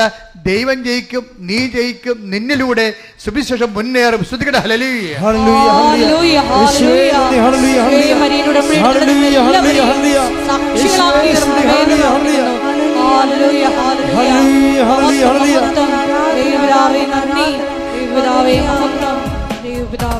പരിശുദ്ധ പരമ ദിവ്യകാരുണ്യത്തിന് ആരാധനയും സ്തുതിയും പുകഴ്ചയും ഉണ്ടായിരിക്കട്ടെ. അപ്പോൾ തന്നെ സാക്ഷ്യം നിങ്ങൾക്ക് തീർച്ചയായിട്ടും കർത്താവ് ഒരു ഉടമ്പടി എടുക്കുമ്പോൾ നിങ്ങൾക്ക് ദൈവത്തെ പറയും, കർത്താവേ എന്നെ പ്രത്യക്ഷീകരണത്തിന് സാക്ഷി ആക്കണമേ നിങ്ങൾക്ക് പ്രാർത്ഥിക്കാം. ആദ്യം നിങ്ങൾ പ്രാർത്ഥിക്കുന്നത് തന്നെയാണ്. ഉടമ്പടി എടുക്കുമ്പോൾ തന്നെ പ്രാർത്ഥിക്കേണ്ടത് എന്താണ്? എന്നെ പ്രത്യക്ഷീകരണത്തിൻ്റെ സാക്ഷിയാക്കണമേ. പക്ഷെ സാക്ഷ്യം പറഞ്ഞോളാമെന്ന് പറഞ്ഞിട്ട് ഇവിടെ വരുമ്പോൾ കുറച്ച് പ്രശ്നമുണ്ട്. വല്ല കോഞ്ഞാട്ട സാക്ഷ്യമാണെങ്കിൽ ഞങ്ങൾ ഓടിച്ചിടും ഇവിടുന്ന്. അപ്പോൾ നിങ്ങൾ ഉടനെ മസിൽ പിടിച്ചുകൊണ്ട് പറയും, ഞങ്ങൾ സാക്ഷ്യം പറയാൻ നേർച്ച നേർന്നതാണ്. നേർച്ച നേർന്നെങ്കിൽ അവിടെ പോയിരുന്ന് പറയാൻ പറയും, ഇവിടെ പറയിപ്പിക്കത്തില്ല. ആ സാക്ഷ്യം കറക്റ്റായിരിക്കണം. ചില ആൾക്കാർ ഇവിടെ വന്ന് ബഹളമൊക്കെ ഉണ്ടാക്കുന്നുണ്ട്, ഞങ്ങൾ നേർച്ച നേർന്നതല്ലേ, ഞങ്ങൾക്ക് പറയണ്ടേ, കടവല്ലേ, കടവൊക്കെയാണ്. പക്ഷേ ഈ സാക്ഷ്യം കൃപാസന ആൾത്താരയിൽ പറയാപ്പിക്കാൻ വേണ്ടി അത് സ്റ്റാൻഡേർഡ് ഇല്ല. അതാണ് പ്രശ്നം. അതിനാണ് ജീന സിസ്റ്ററിനെയൊക്കെ വെച്ചിരിക്കുന്നത്. ഫസ്റ്റ് പാർട്ടിയാണ്. സിസ്റ്ററിൻ്റെ അടുത്തൊക്കെ ചെന്ന് കഴിഞ്ഞാലുള്ള സിസ്റ്ററും കൊള്ളാം, ഈ അച്ഛനും കൊള്ളാം. അവർ സത്യസന്ധമായിട്ട് സുവിശേഷ വേല ഭയങ്കര തീക്ഷ്ണമായിട്ട് ചെയ്യുന്ന ആൾക്കാരാണ്. അവരോട് പറയുമ്പോൾ തന്നെ അവർക്കറിയാം ഈ സാക്ഷ്യത്തിൻ്റെ വെയിറ്റേജ് എന്താണെന്ന് അറിയാൻ പറ്റും. അപ്പോൾ അവർ നിങ്ങളോട് പറയും, ചേച്ചി കുറച്ചുകൂടി നല്ലൊരു സാക്ഷ്യം ഉണ്ടാകട്ടെ, അല്ലെങ്കിൽ സാക്ഷ്യത്തിൻ്റെ യഥാർത്ഥ കക്ഷികളെ ഒളിച്ച് കളിക്കുകയല്ലേ, അവരെ വെളിച്ചത്ത് കൊണ്ടുവരാൻ പറയും. എന്ന് വെച്ച് കഴിഞ്ഞാൽ ഇവിടെ വന്നിരിക്കണത് ഈ 70 വയസ്സുള്ള ചേട്ടത്തിയാണ് വന്നിരിക്കുന്നത്. പേരക്കിടാവിൻ്റെ സാക്ഷ്യമാണ് ഈ പറയണത്. പേരക്കിടാവ് വീട്ടിലുണ്ടാകുകയെ വരത്തില്ല, അവൾക്ക് വരാൻ കുറച്ചിലാണ്. ഈ അമ്മമ്മ തള്ളയെ കൊണ്ടുപോകുന്നതാണ് ഈ സാക്ഷ്യം പറയിപ്പിക്കുന്നത്. അപ്പോൾ ഉടനെ അവർ പറയും, പേരക്കിടാവിനല്ല ആനുകൂല്യം കിട്ടിയിരിക്കണത്, അത് അസൈൻ ചെയ്യണോ. ചേച്ചി പറഞ്ഞാൽ ആളെ നമ്മളാ തൊണ്ടി മുതലിനെ ഒന്ന് കാണിക്കണ്ടേ. തൊണ്ടി മുതൽ ഒളിച്ചിരിക്കണേ. കർത്താവിന് സാക്ഷ്യം പറയാൻ വേണ്ടി ലജ്ജിക്കരുത്. Take the bread of God. ശ്രദ്ധിക്കട്ടെ. ഹല്ലേലൂയ, ഹല്ലേലൂയ, ഹല്ലേലൂയ, ഹല്ലേലൂയ. യേശുവേ നന്ദി. ഹല്ലേലൂയ, ഹല്ലേലൂയ, ഹല്ലേലൂയ. യേശുവേ സ്തുതി. ഹല്ലേലൂയ, ഹല്ലേലൂയ, ഹല്ലേലൂയ. ഹല്ലേലൂയ, ഹല്ലേലൂയ, ഹല്ലേലൂയ. യേശുവേ ആരാധന, ആരാധന, ആരാധന. യേശുവേ നന്ദി. മഹത്വം, മഹത്വം, മഹത്വം. 2 തിമോത്തിയോസ് 1:8. 2 തിമോത്തിയോസ് 1:8. നമ്മുടെ കർത്താവിന് നമ്മുടെ കർത്താവിന് സാക്ഷ്യം നൽകുന്നതിൽ നീ ലജ്ജിക്കരുത്. അതാണ് വിഷയം. കാര്യം കർത്താവ് തന്നെയും പല പ്രാവശ്യം പറഞ്ഞിട്ടുണ്ട്, നീ വീട്ടിൽ പോയി നിന്റെ ബന്ധുക്കളോട് പറയണം കർത്താവ് നിനക്ക് എന്താണ് ചെയ്ത് തന്നതെന്ന്. പിന്നെ ഈശോ പറയും, നീ ദെക്കാപ്പോലിസിൽ പോകണം, എന്നുവെച്ചാൽ സിറ്റി സ്റ്റേറ്റ് പട്ടണത്തിൽ പോയിട്ട് പറയണം കർത്താവ് നിനക്ക് വേണ്ടി ചെയ്ത കാര്യങ്ങൾ അവരോട് പറയണം. അപ്പോൾ സാക്ഷ്യം സ്വർഗീയമായ നിലപാടിൻ്റെ ഭാഗമാണ്, ദൈവികമായ നിയമമാണ് സാക്ഷ്യം പറയുക എന്നുള്ളത്. ലൂക്ക 8:38-39. ലൂക്ക 8:38 വാക്യം. പിശാചുബാധ ഒഴിഞ്ഞ ആ മനുഷ്യൻ അവന്റെ കൂടെ ആയിരിക്കാൻ ഈശോയുടെ കൂടെ ആയിരിക്കുവാൻ അനുവാദം ചോദിച്ചു. എന്നാൽ അവനെ തിരിച്ചയച്ചുകൊണ്ട് യേശു പറഞ്ഞു, നീ വീട്ടിലേക്ക് തിരിച്ചുപോയി ദൈവം നിനക്ക് ചെയ്തതെന്തെന്ന് അറിയിക്കുക. അവൻ പോയി യേശു തനിക്ക് വേണ്ടി ചെയ്ത കാര്യങ്ങൾ പട്ടണം മുഴുവൻ പ്രസിദ്ധമാക്കി. അവനോട് പറഞ്ഞത് വീട്ടിൽ പോയി പറയാനാണ് പറഞ്ഞത്. പക്ഷെ അവനെന്ത് ചെയ്തു? വീട്ടിലും പറഞ്ഞ് പട്ടണത്തിലും പറഞ്ഞു. അങ്ങനെയായിരിക്കണം സാക്ഷ്യം പോകേണ്ടത്. കർത്താവ് നമുക്ക് വേണ്ടി ചെയ്തത് എന്തെന്നുള്ളത് ആദ്യം ബോധ്യപ്പെടുത്തേണ്ടത് ആരെയാണ്? വീട്ടുകാരെയാണ് ബോധ്യപ്പെടുത്തേണ്ടത്. വീട്ടുകാരെ ബോധ്യപ്പെടുത്തുമ്പോൾ എന്ത് പറ്റും? അവർക്ക് വിശ്വാസം വർദ്ധിക്കും. വിശ്വാസം വർദ്ധിച്ചു കഴിഞ്ഞാൽ, ഇപ്പം റീന അടുത്തല്ലേ ഈ അനിത ടോമി പറയണത് എന്താണ്? എനിക്ക് ക്യാൻസറാണ് എന്ന് പറയുമ്പോൾ എനിക്ക് ബയോപ്സിക്ക് വിട്ടിരിക്കുകയാണ്, എനിക്ക് ഡിപ്രഷനാണ് എന്ന് പറഞ്ഞപ്പോൾ ഈ സൈക്കാട്രിനെ കാണാൻ പറഞ്ഞിരിക്കുകയാണെന്ന് പറയുമ്പോൾ റീന പറയുന്നത്, നീ ഒരു സൈക്കാട്രിനെയും കാണണ്ട, നിനക്കൊരു ഡിപ്രഷനും ഇല്ല. ആരാണ് തീരുമാനിക്കണത്? പ്രേക്ഷിത തീരുമാനിക്കും. അതാണ് അധികാരം, ആത്മീയ അധികാരമാണ്. കർത്താവിൻ്റെ നാമത്തിലാണ് അവർ ഇല്ലെന്ന് പറയണത്. ഇല്ലെന്ന് പറഞ്ഞാൽ ഇല്ല. Praise the Lord. ഹല്ലേലൂയ. ശ്രുതികട ഹല്ലേലൂയ. ഹല്ലേലൂയ. ഹല്ലേലൂയ. അപ്പോഴേ അനിത ടോമി വന്നിരുന്നപ്പോൾ തന്നെ ഈശോ അപ്പോൾ തന്നെ ആ ഫയൽ എടുത്തിട്ട് ഒറ്റ ക്ലാസ് കൊണ്ട് വിദ്വേഷം മാറ്റി, അതുപോലെ തന്നെ സങ്കടവും മാറ്റി, കാളെ കഴുകി അപ്പോൾ ഉടമ്പടി ക്ലാസ് നിസ്സാരമല്ല. ക്ലാസ് നിങ്ങൾ കേൾക്കണം, നല്ലതാണ് എപ്പോഴും. ക്ലാസ് മാത്രമല്ല, അതിൻ്റെ മുഴുവനും ഫോളോ അപ്പ് ആദ്യ ചൊവ്വാഴ്ച ധ്യാനത്തിലാണ് ഉള്ളതേ. അതാണ് ആദ്യ ചൊവ്വാഴ്ച ധ്യാനം കൂടണമെന്ന് പറഞ്ഞതിൻ്റെ കാര്യം. ഈ പല അണ്ണന്മാർ എന്നെ കാണാൻ വരത്തില്ലേ, അപ്പോൾ 5 പുതുക്കിയവരൊക്കെ ഉണ്ടേ. അപ്പം ഞാൻ ചോദിക്കും, കഴിഞ്ഞ ആഴ്ച അച്ഛൻ എന്തിനെക്കുറിച്ചാണ് പറഞ്ഞത്? അപ്പോഴെന്ത് പറയും? പബ്ബ ജബ ജബ. എന്ത് സമയം ഒന്നും പഠിച്ചിട്ടില്ല. ഇവർ ഈ സാധനം വെച്ചിട്ട് വന്നിരിക്കുകയാണ്. എന്താണെന്നറിയാം, ഇവർ തന്നെത്താൻ ഈ ഉടമ്പടിയെ കൊന്ന് ഇവർ ശരിക്കും പറഞ്ഞാൽ അറസ്റ്റ് ചെയ്യേണ്ടതാണ് ഇവരെ. കാര്യം ദൈവമായിട്ട് ഇവർ ഇന്നല്ലെങ്കിൽ നാളെ അറസ്റ്റിലാവും. എന്താ കാര്യം? അവർ ദൈവത്തിനെ വഞ്ചിച്ചിട്ട് ഇപ്പം അച്ഛനെ കണ്ടിട്ട് ചില ആൾക്കാർ ഒരു പരിപാടി കാണിക്കും. എന്ന് വെച്ച് കഴിഞ്ഞാൽ അവർ കുറേ ഉടമ്പടി ജീവിക്കാനല്ല, പെട്ടെന്ന് വല്ലതും നടക്കാൻ പറ്റുമെങ്കിൽ എടുത്ത് നോക്കാം, ഷോടത്തി എടുക്കണ പോലെ എടുക്കും. അപ്പം അങ്ങനെ എടുത്തിട്ട് ആദ്യത്തെ മാസമൊന്നും സംഭവിച്ചില്ലെങ്കിൽ പിന്നെ ഉടമ്പടി ഉഴപ്പ് വരും. ഉടമ്പടി ഉഴപ്പിയിട്ട് പിന്നീട് എന്തെങ്കിലും കാര്യത്തിന് അച്ഛനെ കാണേണ്ട ഒരു ആവശ്യമുണ്ടെന്ന് കണ്ടു കഴിഞ്ഞാൽ അന്ന് കൊണ്ടുവന്ന് പുതുക്കും. അപ്പം ഞാനിവിടെ റീനയെ നിർത്തിയിട്ടുണ്ട്. എന്താ കാര്യം എന്ന് അറിയാമോ? ഇവരെന്നാണ് അവസാനം ഉടമ്പടി പുതുക്കി എടുത്തത്, എന്നാണ് പുതുക്കിയെന്ന് നോക്കാൻ വേണ്ടി. ഇവരുദ്ദേശിക്കുന്നത് എന്താണ്? കാരണം ഓഫീസിൽ തിരക്കിലൊന്നും നോക്കത്തില്ല, ഞങ്ങളിവിടെ നോക്കും. ഞങ്ങൾ നോക്കണത് എന്താണ്? ഉടമ്പടി എടുത്തിട്ട് 1 കൊല്ലമായി, പിന്നീട് പുതുക്കണത് ഇന്നലെയാണ്, അല്ല ഇന്നാണ്. ഇന്ന് ഇവർ അച്ഛനെ കാണാൻ വന്നിട്ടുണ്ട്. അതിൻ്റെ അർത്ഥം എന്താണ്? അച്ഛനെ കാണാൻ വേണ്ടിയാണ് ഇവർ പുതുക്കിയിരിക്കണമെന്നല്ലേ, ഉടമ്പടി ജീവിക്കാനല്ല. അപ്പോൾ ഞാൻ പറയും, നിങ്ങൾ ഉടമ്പടി 1 കൊല്ലമായിട്ട് ജീവിച്ചിട്ടില്ല, ഇപ്പോൾ എന്നെ കണ്ടു പോകുമ്പോൾ നിങ്ങൾ ജീവിക്കുമെന്ന് എനിക്ക് ഉറപ്പില്ല, അതുകൊണ്ട് വന്ന വണ്ടി തന്നെ യൂട്ടേൺ അടിച്ച് പോയിക്കൊള്ളാൻ പറയും. അത് വളരെ ശ്രദ്ധിക്കണം. അത് ദൈവത്തെ പറ്റിക്കാൻ വേണ്ടി നിങ്ങൾ ഉടമ്പടി എടുക്കരുത്. കാര്യം ഉടമ്പടി എന്ന് പറയുന്നത് ഏത് കാലത്തെയും സത്യസന്ധമായ ഒരു ജീവിതക്രമമാണ്. അതിൽ നമ്മൾ സത്യസന്ധമായിട്ടാണ് ഇൻവെസ്റ്റ് ചെയ്യണമെന്നുണ്ടെങ്കിൽ നിങ്ങൾ പറഞ്ഞ സ്ഥലത്ത് നിൽക്കത്തില്ല ഈ സംഭവം. നിങ്ങൾക്ക് എന്തെല്ലാമാണോ ജീവിതത്തിൽ വേണ്ടതെന്നുള്ളത് നിങ്ങളെക്കാൾ നല്ലവണ്ണം നിൻ്റെ ദൈവത്തിനറിയാം. ദൈവം ആ സംഭവം എടുത്തു കഴിഞ്ഞാൽ അടിക്കടി വിഷയത്തിന് മേൽ ദൈവിക തീരുമാനം ഉണ്ടായിക്കൊണ്ടിരിക്കും. അതുകൊണ്ട് സത്യസന്ധമായി ഉടമ്പടി എടുക്കാൻ വേണ്ടി ഇടിമുഴക്കം പോലെ സ്തുതിക്കട്ടെ. ഹല്ലേലൂയ.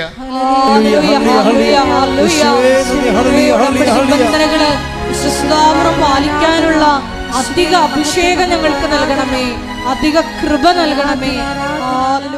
പരിശുദ്ധ പരമ ദിവ്യകാരുണ്യത്തിന് ആരാധനയും സ്തുതിയും പുകഴ്ചയും പരിശുദ്ധ പരമ ദിവ്യകാരുണ്യത്തിന് ആരാധനയും സ്തുതിയും പുകഴ്ചയും പരിശുദ്ധ പരമ ദിവ്യകാരുണ്യത്തിന് ആരാധനയും സ്തുതിയും പുകഴ്ചയും ഉണ്ടായിരിക്കട്ടെ. അപ്പോൾ ആ ക്ലാസ്സിൽ തന്നെ കർത്താവ് അവളെ വിശുദ്ധീകരിച്ചു. അവളുടെ വിദ്വേഷമെല്ലാം പോയി, അവളുടെ ദേഷ്യമെല്ലാം മാറി. അവൾ ശരിക്കും ഒരു വിശുദ്ധിയിലേക്ക്, അവൾ ഒറ്റ ക്ലാസ് കൊണ്ട് തന്നെ അവൾ വിശുദ്ധീകരിക്കപ്പെട്ടു. ഇവളുടെ ഈ മെഡിക്കൽ സീറ്റുണ്ടായത് കാരണം അന്ന് തന്നെ ആൾക്കാരെ വന്ന് എന്നെ കാണാൻ ഒരു അവസരം കിട്ടി. അന്ന് ഈ സബ്ജക്റ്റിനെ കുറിച്ചൊന്നും അറിയത്തില്ലല്ലോ. ഞാൻ അവളുടെ ഈ ബയോപ്സിക്ക് വിട്ടി, തൊണ്ടയിൽ ബയോപ്സി FNAC ചെയ്തപ്പോഴും ഒരു മുഴയല്ല 3 മുഴയുണ്ട്. 1 മുഴ ക്യാൻസറസ് ആണ്. അത് നമ്മൾ അറിയപ്പെടാതിരുന്ന മുഴയാണ് ക്യാൻസറസ്. അതിൻ്റെ സാമ്പിൾ ടെസ്റ്റിൽ ക്യാൻസറസ് ആണത്. അപ്പോൾ ക്യാൻസറസ് ആയിട്ട് ഇവിടെ വരണത്. പക്ഷെ ഞാനിത് ഇവളുടെ ഈ മെഡിക്കൽ പേപ്പർ കൊണ്ടുപോയി അമ്മയുടെ മധ്യസ്ഥന് വെച്ചു. പ്രത്യക്ഷീകരണ പ്രാർത്ഥനയുടെ പ്രധാനപ്പെട്ട പ്രസക്ത ഭാഗങ്ങൾ ചൊല്ലി ഈശോൻ്റെ അടുത്ത് കൊണ്ടുവച്ച് വിശ്വപ്രമാണം ചൊല്ലി. നിങ്ങൾ ഓർക്കുന്നുണ്ടോ ഞാനതിൻ്റെ വലിയ ആനക്കായ പ്രാർത്ഥനയാണ് ചെല്ലണമെന്ന്? ഇല്ല, പ്രാർത്ഥനയെല്ലാം കത്തോലിക്ക സഭയുടെ പ്രാർത്ഥനയുള്ളൂ. ആ വിശ്വാസ പ്രമാണം. പിന്നെ ഒരു പ്രശ്നം എന്ന് പറയുന്നത്, വിശ്വാസ പ്രമാണമൊക്കെ ചെല്ലുമ്പോൾ ഇത്തിരി നമ്മൾ തമ്മിൽ ചെല്ലുമ്പോൾ ഇത്തിരി വ്യത്യാസം ഉണ്ടാകുന്നേ ഉള്ളൂ. കാര്യം നിങ്ങളിത് പ്രാർത്ഥനയായിട്ട് പട്ടിക പോലെ ചെല്ലുകയാണ്. 1 മനസ്സിലല്ലേ? ഏക ദൈവത്തെ ഞാൻ വിശ്വസിക്കുന്നു. ഏക ദൈവം 10,000 നമുക്കെന്താണെന്ന് മനസ്സിൽ എന്താണ് പറയണമെന്നതിനെ കുറിച്ചൊരു ഐഡിയ ഇല്ലേ? ഏക ദൈവത്തിൽ വിശ്വസിക്കുമെന്ന് പറയുമ്പോഴേ ഏകമായാലും എന്ത് 10,000 എന്ത് ദൈവമല്ലേ, വിശ്വസിച്ചാൽ പോരെ. ഇങ്ങനെ ഒരു വാർത്താ മട്ടിലാണ് നിങ്ങൾ ഈ വിശ്വാസം കൈകാര്യം ചെയ്യണത്. ഞങ്ങൾ ഏകമെന്ന് പറഞ്ഞു കഴിഞ്ഞാൽ ദശാംശത്തിൽ പോലും 00 അത് ഷാർപ്പായിരിക്കും. കാര്യം ഒരു മനുഷ്യന് ഏക ദൈവത്തെ വിശ്വസിക്കണമെന്ന് ഒറ്റ വാക്ക് ചങ്ക് കൊണ്ട് പറഞ്ഞാൽ തീരാവുന്ന പ്രശ്നമേ ഇന്ന് മനുഷ്യനെ ഉണ്ടായിട്ടുള്ളൂ. അതാണ് ഞാൻ ഈ കൃപാസന ശുശ്രൂഷ കൊണ്ട് പഠിച്ചെടുത്തത്. അപ്പോൾ ഒരു സാധനം എന്ത് പറയുന്നു എന്നുള്ളക്കുപരി ആര് പറയുന്നു എന്നുള്ളതും പ്രശ്നമാണ്. നമ്മൾ എന്ത് പറയുന്നു എന്നുള്ളത് പോലെ തന്നെ പ്രശ്നമാണ് ആര് പറയുന്നു എന്നുള്ളത്. ഞാൻ എപ്പോഴും നിങ്ങളോട് പറയും, നിങ്ങളുടെ വാല്യൂ ആഡ് ചെയ്യണമെന്ന് പറയും. എന്ന് വെച്ച് കഴിഞ്ഞാൽ വാല്യൂ ആഡ് ചെയ്യുക വെച്ച് കഴിഞ്ഞാൽ നമ്മളുടെ കഴിഞ്ഞകാല ജീവിതങ്ങൾ സുവിശേഷത്തിന് വേണ്ടി നമ്മൾ കട്ട സഹിച്ചത്. ഇവളെന്ത് അനിത ടോമി എന്താ ചെയ്തിരിക്കണത്? ക്ലാസ് കേട്ടപ്പോഴെന്ത് ചെയ്ത്? ക്ലാസ് കേട്ട് കഴിഞ്ഞപ്പോൾ ഇവൾ പോയി കുമ്പസാരിച്ച്. ക്ലാസ് കേട്ടപ്പോൾ കുമ്പസാരിക്കണമെന്ന് വെച്ച് കഴിഞ്ഞാൽ ഈ കുഴിയാഴ്ച കുമ്പസാരമല്ല. കുഴിയാഴ്ച കുമ്പസാരം അറിയാമല്ലോ, ചത്തവർക്ക് വേണ്ടി മരിച്ചവർ കുമ്പസാരിക്കണത്. അതായത് ഒരു പശ്ചാത്താപം കാണത്തില്ല പിശാചിന്. അച്ഛൻ കുമ്പസാരം കൂടി ഇരിക്കണ കാരണം അവിടെ പോയി എന്തെങ്കിലും പറയണമെന്ന് ചോദിച്ചാൽ പണ്ടത്തെ പട്ടിക പറഞ്ഞു പോകും. എൻ്റെ അടുത്താണെങ്കിൽ അപ്പം അപ്പോൾ പിടിവരുവാവും. എനിക്കറിയാം കള്ളത്തറയിൽ പറയണമെന്നും ഈ സത്യസന്ധതയല്ലെന്നും. ഞാൻ പറഞ്ഞു, മാറുന്നേ, നിങ്ങളിപ്പോൾ എന്താ പറഞ്ഞത്? ഈ സംഭവമല്ലേ നേരത്തെയും പറഞ്ഞത്? നിങ്ങൾ എന്താ ഉദ്ദേശിക്കണത്? മരിച്ചവരുടെ ആത്മശാന്തിക്ക് വേണ്ടിയാണോ ഇത് കുമ്പസാരിക്കണത്? ഇത് സത്യമായ സന്തോഷമായ കുമ്പസാരമാണോ? ഞാൻ ചോദിക്കും. എന്താ കാര്യം വെച്ച് കഴിഞ്ഞാൽ എൻ്റെ ഉദ്ദേശം എന്താണ്? ഇവരെ കുമ്പസാരിപ്പിക്കുക എന്നുള്ളതൊക്കെ ഉപരി ഇവരെ വിശുദ്ധീകരിക്കുക, സുവിശേഷത്തിൻ്റെ സാക്ഷിയാക്കുകയാണ്. അത് നല്ല. ഇപ്പം നിങ്ങളോട് ശാന്തമില്ലാതെ സംസാരിച്ചെങ്കിൽ ഞാൻ ജനങ്ങളോട് സൗമ്യമായിട്ട് സംസാരിക്കത്തുള്ളൂ. പക്ഷേ എന്താ പ്രശ്നം വെച്ച് കഴിഞ്ഞാൽ അവരെ കുറ്റം പറഞ്ഞൊരു കാര്യമില്ല, അവർക്കറിയത്തില്ല. അവർക്ക് യാന്ത്രികമായിട്ട് ഇങ്ങനെ ചെയ്യണതാണ് പല കാര്യങ്ങളും. പക്ഷെ റീന ഇങ്ങനെ, അല്ലെങ്കിൽ അനിത ടോമി ഇങ്ങനെ യാന്ത്രികമായിട്ട് ചെയ്യണതല്ല. അനിത ടോമി ആത്മാർത്ഥമായിട്ട് ദൈവത്തോട് എനിക്കുള്ള ബന്ധം മുറിഞ്ഞുപോയി. എൻ്റെ വൈരാഗ്യവും, കാര്യം ദൈവം സ്നേഹമല്ലേ. അപ്പോൾ എൻ്റെ വൈരാഗ്യം, വിദ്വേഷം, അതെല്ലാം കൊണ്ട് അത് മുറിഞ്ഞുപോയി. അപ്പോൾ എനിക്ക് ദൈവത്തോട് അടുത്ത് ജീവിക്കണം. സങ്കടമാണ് ആളിനെ. കണ്ട, ഒരാളിൻ്റെ ഇപ്പോൾ കുമ്പസാരത്തിൽ മിനിമം പശ്ചാത്താപം ഇല്ലെങ്കിൽ പിന്നെ കുമ്പസാരത്തിൽ എന്താ കാര്യമായിരിക്കണം? ഏറ്റവും മനുഷ്യന് വേണ്ടത് അതാണ് പാപങ്ങളെല്ലാം ക്രമമായി ഓർക്കണത്, ചെയ്ത പാപത്തെക്കുറിച്ച് പശ്ചാത്തപിക്കുന്നത്. അതാണ് നല്ല കുമ്പസാരം. എവിടെ എഴുതി വെച്ചിട്ടുണ്ട്. നോമ്പ് കാലമായതുകൊണ്ട് കർത്താവ് എന്നിലൂടെ നിങ്ങളോട് ഇതെല്ലാം പറഞ്ഞു തരികയാണ്. മനസ്സിലായില്ലേ? അപ്പം അതുകൊണ്ട് ഇതെല്ലാം കൃത്യമായിട്ട് ചെയ്യണം.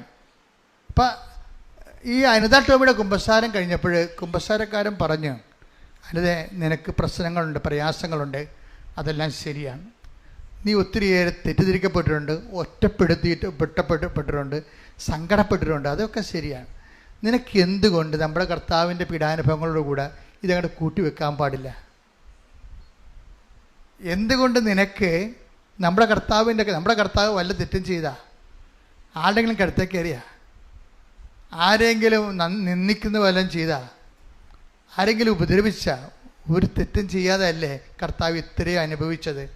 അപ്പം നിൻ്റെ അനുഭവങ്ങളെ കർത്താവിൻ്റെ പീഡാനുഭവത്തിൽ കൂട്ടിവെക്കുമ്പോൾ നീ കർത്താവിൻ്റെ രക്ഷണീയമായ കൃത്യത്തിൽ പാപശാപത്തിന് വേണ്ടിയുള്ള കർത്താവിൻ്റെ പീഡാസഹനങ്ങളിൽ നീ പങ്കെടുക്കുകയല്ലേ ചെയ്യണത്. അപ്പോൾ പരമപിതാവ് പ്രസാദിച്ച് കർത്താവിന് കൃപ കൊടുത്ത പോലെ നിന്നെയും കർത്താവ് കൃപ തന്ന് അനുഗ്രഹിക്കുക. എന്ത് സുന്ദരമായ ഉപദേശമാണ് ആ ഉപദേശം. അനിത ടോമി അങ്ങനെ തന്നെ ഇങ്ങനെ പറയുകയാണത്. ഇവളെ സൈക്കാട്രിസ്റ്റ് ട്രീറ്റ്മെൻറ്റ് വിട്ട ആളാണേ.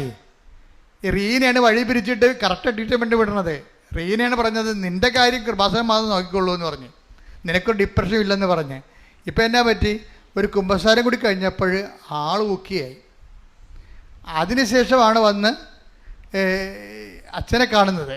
കണ്ടു കഴിയുമ്പോൾ ഞാനെന്ത് ചെയ്യണത്? ഞാനീ സംഭവം എടുത്തിട്ട് ഇവളുടെ ക്യാൻസർസ് ആയിട്ടുള്ള റിപ്പോർട്ട് അമ്മയെടുത്ത് കൊണ്ടേ കൊടുക്കും. അമ്മയുടെ മധ്യസ്ഥമല്ലേ. ആ പച്ച മഷി കൊണ്ട് ഒന്ന് വരച്ചേക്കാൻ പറയും. കാര്യം എന്താണ്? അവൾ ജീവിക്കാൻ തുടങ്ങിയതല്ലേ ഉള്ളവൾ. ആ പച്ച മഷി കൊണ്ട് വരച്ചാൽ പിന്നെ ഈശോ നോക്കത്തുപോലുമില്ല, യാതൊരു ഒബ്ജക്ഷനും ഉന്നയിക്കത്തില്ല. അതാണല്ലോ ഉടമ്പടിയുടെ രഹസ്യം എന്ന് പറയുന്നത്. അവൻ പറയണ പോലെ ചെയ്ത് ജീവിക്കുകയല്ലേ. പക്ഷെ അവൻ പറയണ പോലെ ചെയ്ത് ജീവിച്ചോളാവും. ദൈവത്തിന് ഉറപ്പ് വേണം. അവിടെയാണ് നമ്മുടെ റിസ്ക്. അതാണ്. അല്ല ഇവിടെ കൊണ്ടുവന്ന് പശു പ്രസവിക്കണം, അമ്മ പ്രസവിക്കണമെന്ന് പറഞ്ഞ് എഴുതി വെക്കത്തില്ലേ? രണ്ടും പ്രസവമാണല്ലോ. ഞാൻ എപ്പോഴും പറയും, നിങ്ങളെ കളിയാക്കണം അങ്ങനെയാണ്. ഓരോ അണ്ണന്മാർ കിട്ടുമ്പോൾ തന്നെ കുത്തിരുന്ന് എഴുതുകയാണ്. 6 കാര്യം പറയുമ്പോൾ 60 കാര്യം എഴുതിയിട്ട് തിരിയില്ല. അവർക്ക് കാര്യങ്ങൾ മാത്രമേ ഉള്ളൂ, കർത്താവ് മാത്രമേ ഇല്ല.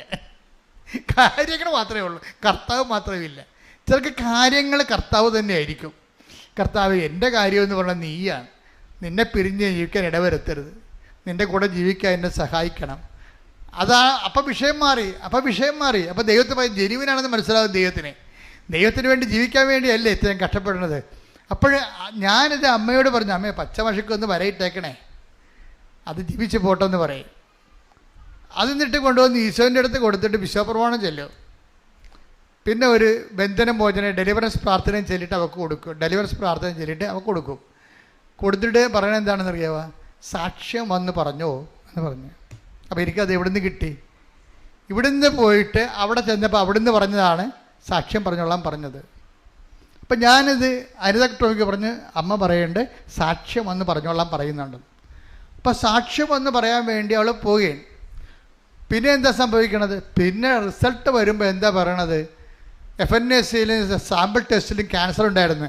റിസൾട്ട് വന്നപ്പോൾ ക്യാൻസർ ഇല്ല, നെഗറ്റീവ്.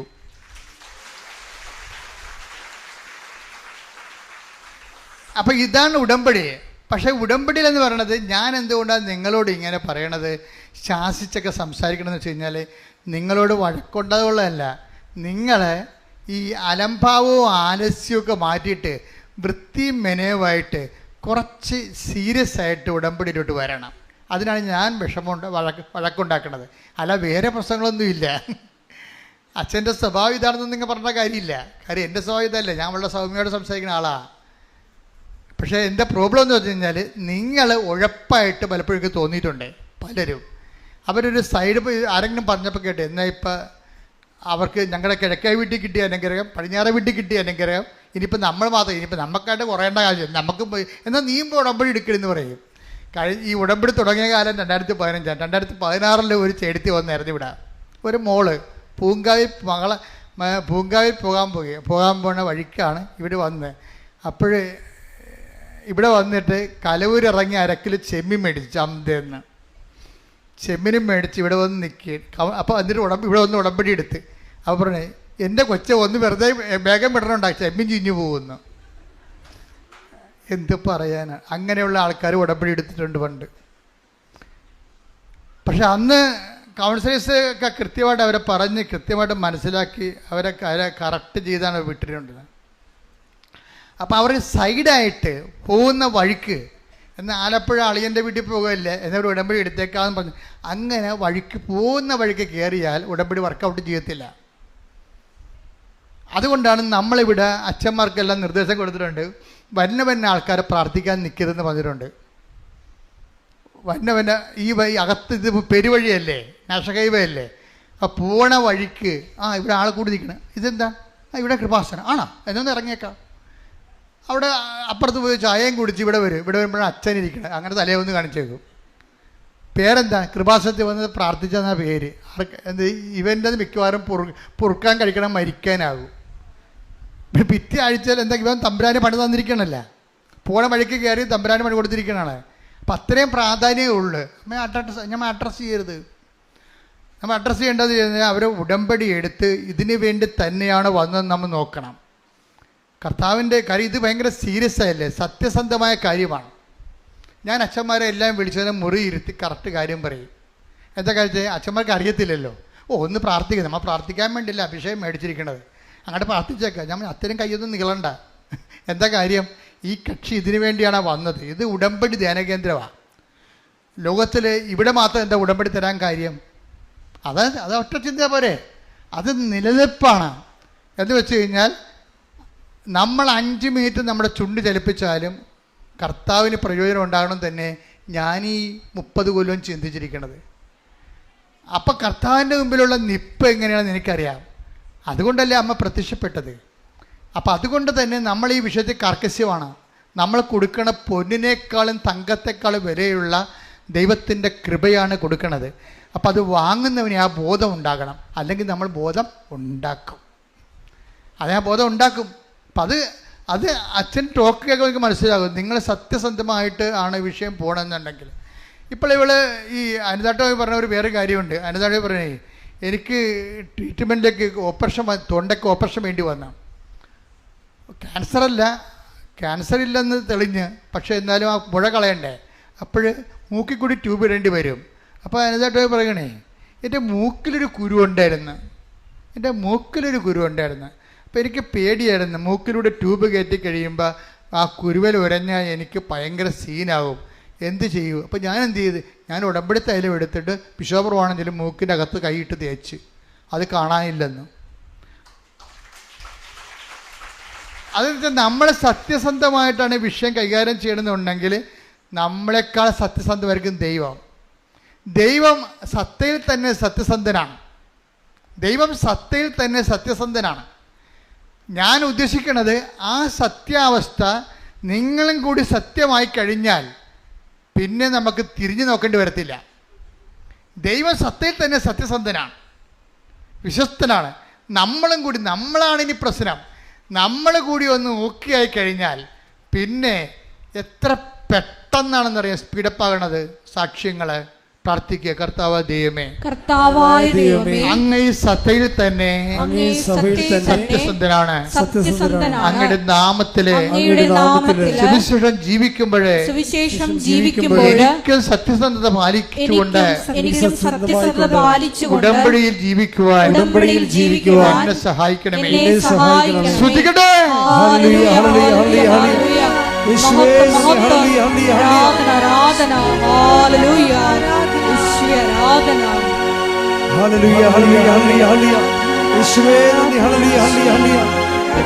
പരിശുദ്ധ പരമ ദിവ്യകാരുണ്യത്തിന് നേരവും ആരാധനയും സ്തുതിയും പുകഴ്ചയും ഉണ്ടായിരിക്കട്ടെ.